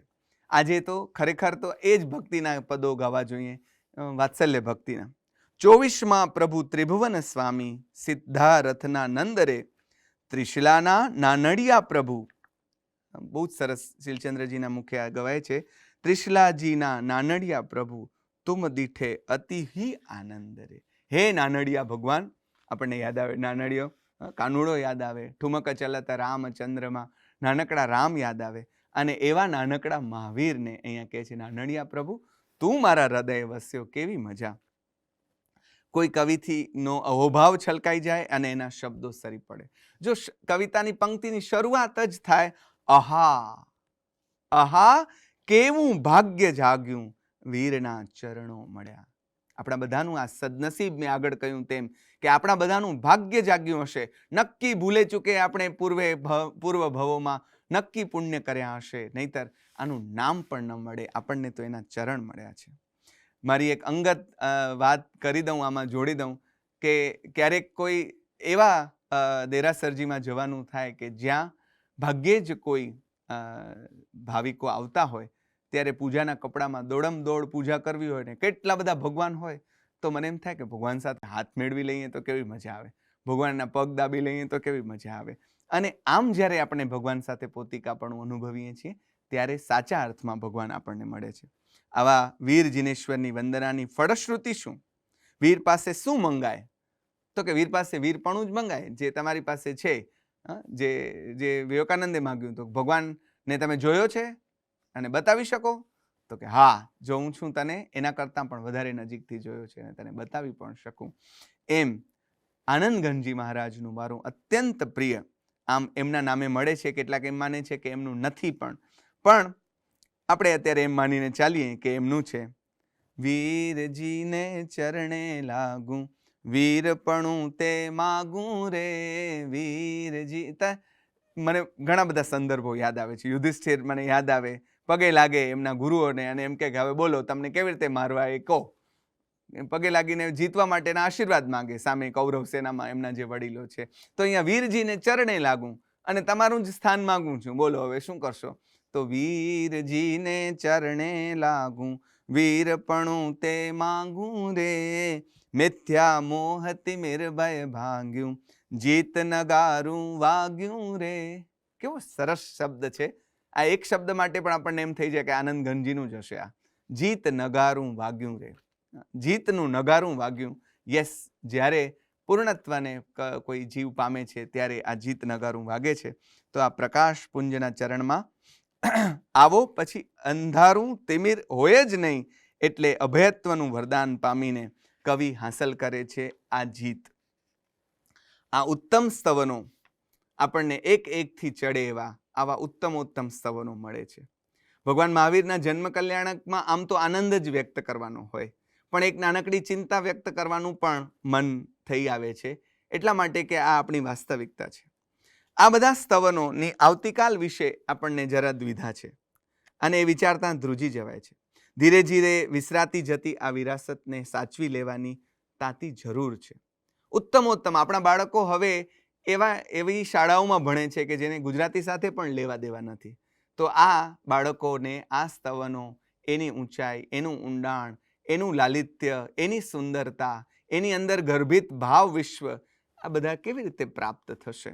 એટલે આ બધાને સાચવી લેવાની. આવનારી પેઢીને આ અઢળક ધન સંપત્તિ તો આપણે દઈ જઈશું, પણ આ જૈન સમાજ એને આ વિરાસત એનાથી ઝૂંટવાઈ ન જાય, એ લૂંટાવી ન દે, એ પણ જોવાની જરા જરૂર છે. તો એ ચિંતા પણ વ્યક્ત કરવાનું મન થાય અને એમ પણ કહેવાનું મન થાય કે આજે તો આપણી પાસે અદ્યતન ટેકનોલોજી છે, એના સમયમાં છીએ. હજી ઘણા એવા છે વૃદ્ધ વડીલો, માજીઓ, સાધ્વીજી ભગવંતો, સાધુ ભગવંતો, જેની પાસે આ બધાના ઢાળ સાચવેલા છે. એમના કંઠને આજે આપણે સાચવી લઈએ ટેકનોલોજીના મદદથી અને આ બધા ઢાળ સાચવી લઈએ. આ ગીતો કેવા ઉત્તમોત્તમ ગીતો છે. તો એક એક ભગવાનના એક એક કવિ દ્વારા રચાયેલા સ્તવનો વિશે જુદા જુદા રસાસ્વાદની શ્રેણીઓ ચલાવીએ અને નિયમિત એના વિશે વાતો કરીએ. આ બધા પ્રશ્નો વિશે પણ થોડો વિચાર કરીએ અને ભગવાન મહાવીરના ગુણગાન ગાતા રહીએ, ગાતા રહીએ, ગાતા રહીએ. મજા એ થશે કે કોઈ કવિએ બહુ સરસ કહ્યું છે કે ગુણ ગાવાથી ફાયદો શું? તો કવિએ સ્તવનમાં જ એનો જવાબ આવ્યો છે કે પ્રભુ ઉત્તમ ગુણ ગાવતા ગુણ આવે નિજ અંગ. અમે તારા ગુણ ઓમે ગાઈએ છીએ, એમ નહીં, અમે તો વેપારી વાણિયા, કાંઈ વગર ફોકટનું કાંઈ કરીએ નહીં.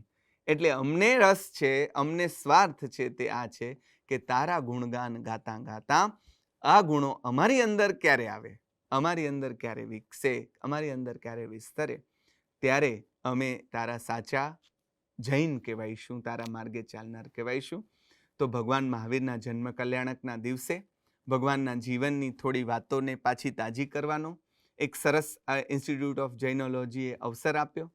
કુમારપાળભાઈ અને સૌ ટ્રસ્ટીઓનો વળી પાછો આભાર માનું કે એ લોકોએ આ તક આપી. તો ફરી ભગવાનના, ગમતા ભગવાનના, મને એકવાર કોઈ પૂછ્યું કે તમારા ફેવરેટ ભગવાન કોણ એમ, તો સ્વાભાવિક રીતે બધા ભગવાન સરખા છે એટલે કોઈ સવાલ જ ન હોય, બધા ફેવરેટ હોય. પણ આપણા સૌથી નજીકના ઉપકારી છે પ્રભુ મહાવીર, તો આપણા બધાના મોસ્ટ ફેવરેટ હોય, બહુ સ્વાભાવિક છે. એ આપણા સૌથી નજીકના છે. હમણાં જ જાણે કે થઈ ગયા 2600 વર્ષ પૂર્વે. તો આવા નજીકના આપણા પરમ ઉપકારી ચરમ તીર્થપતિ પ્રભુ મહાવીર, જેના કારણે આપણને જીન ધર્મ મળ્યો, જીન વાણી મળી, આ માર્ગ મળ્યો, અને એ પ્રભુ મહાવીરનો જન્મ કલ્યાણક આજે જ્યારે આખું વિશ્વ ઉજવી રહ્યું છે, ત્યારે વિશ્વના કણે કણમાં પ્રભુ મહાવીરનો સંદેશ વ્યાપ્ત થાય. લડતી ઝઘડતી આ દુનિયાને ફરી કહું કે અહિંસા, પ્રભુની કરુણા, પ્રભુની મૈત્રી, એ બધાનો સંદેશ પહોંચે. અને ભગવાનના મહાવીરના માર્ગે, ભગવાન મહાવીર, કોઈ કવિએ સરસ કહ્યું છે કે મહાવીર કેવળ જૈનોના નથી, પણ ભગવાન મહાવીર તો બધાના છે. તો આ ભગવાન મહાવીરને બધા સુધી પહોંચાડવાના કોઈ પ્રકલ્પ આપણે યોજીએ. જેને ભગવાનની વાણીની ખબર નથી, ભગવાનના સંદેશની ખબર નથી, ત્યાં સુધી એમના સંદેશને પહોંચાડીએ. ભગવાન મહાવીરની વાતનો વિસ્તાર જગતના જીવ સુધી થાય, એવી ભાવના સાથે ફરી આજના દિવસે ભગવાન જન્મ્યા હશે, એ કેવી ધન્ય ક્ષણ હશે. એ ક્ષણની કલ્પના માત્રથી રોમાંચિત થતો હું મારી વાતને અહીં વિરામ આપું.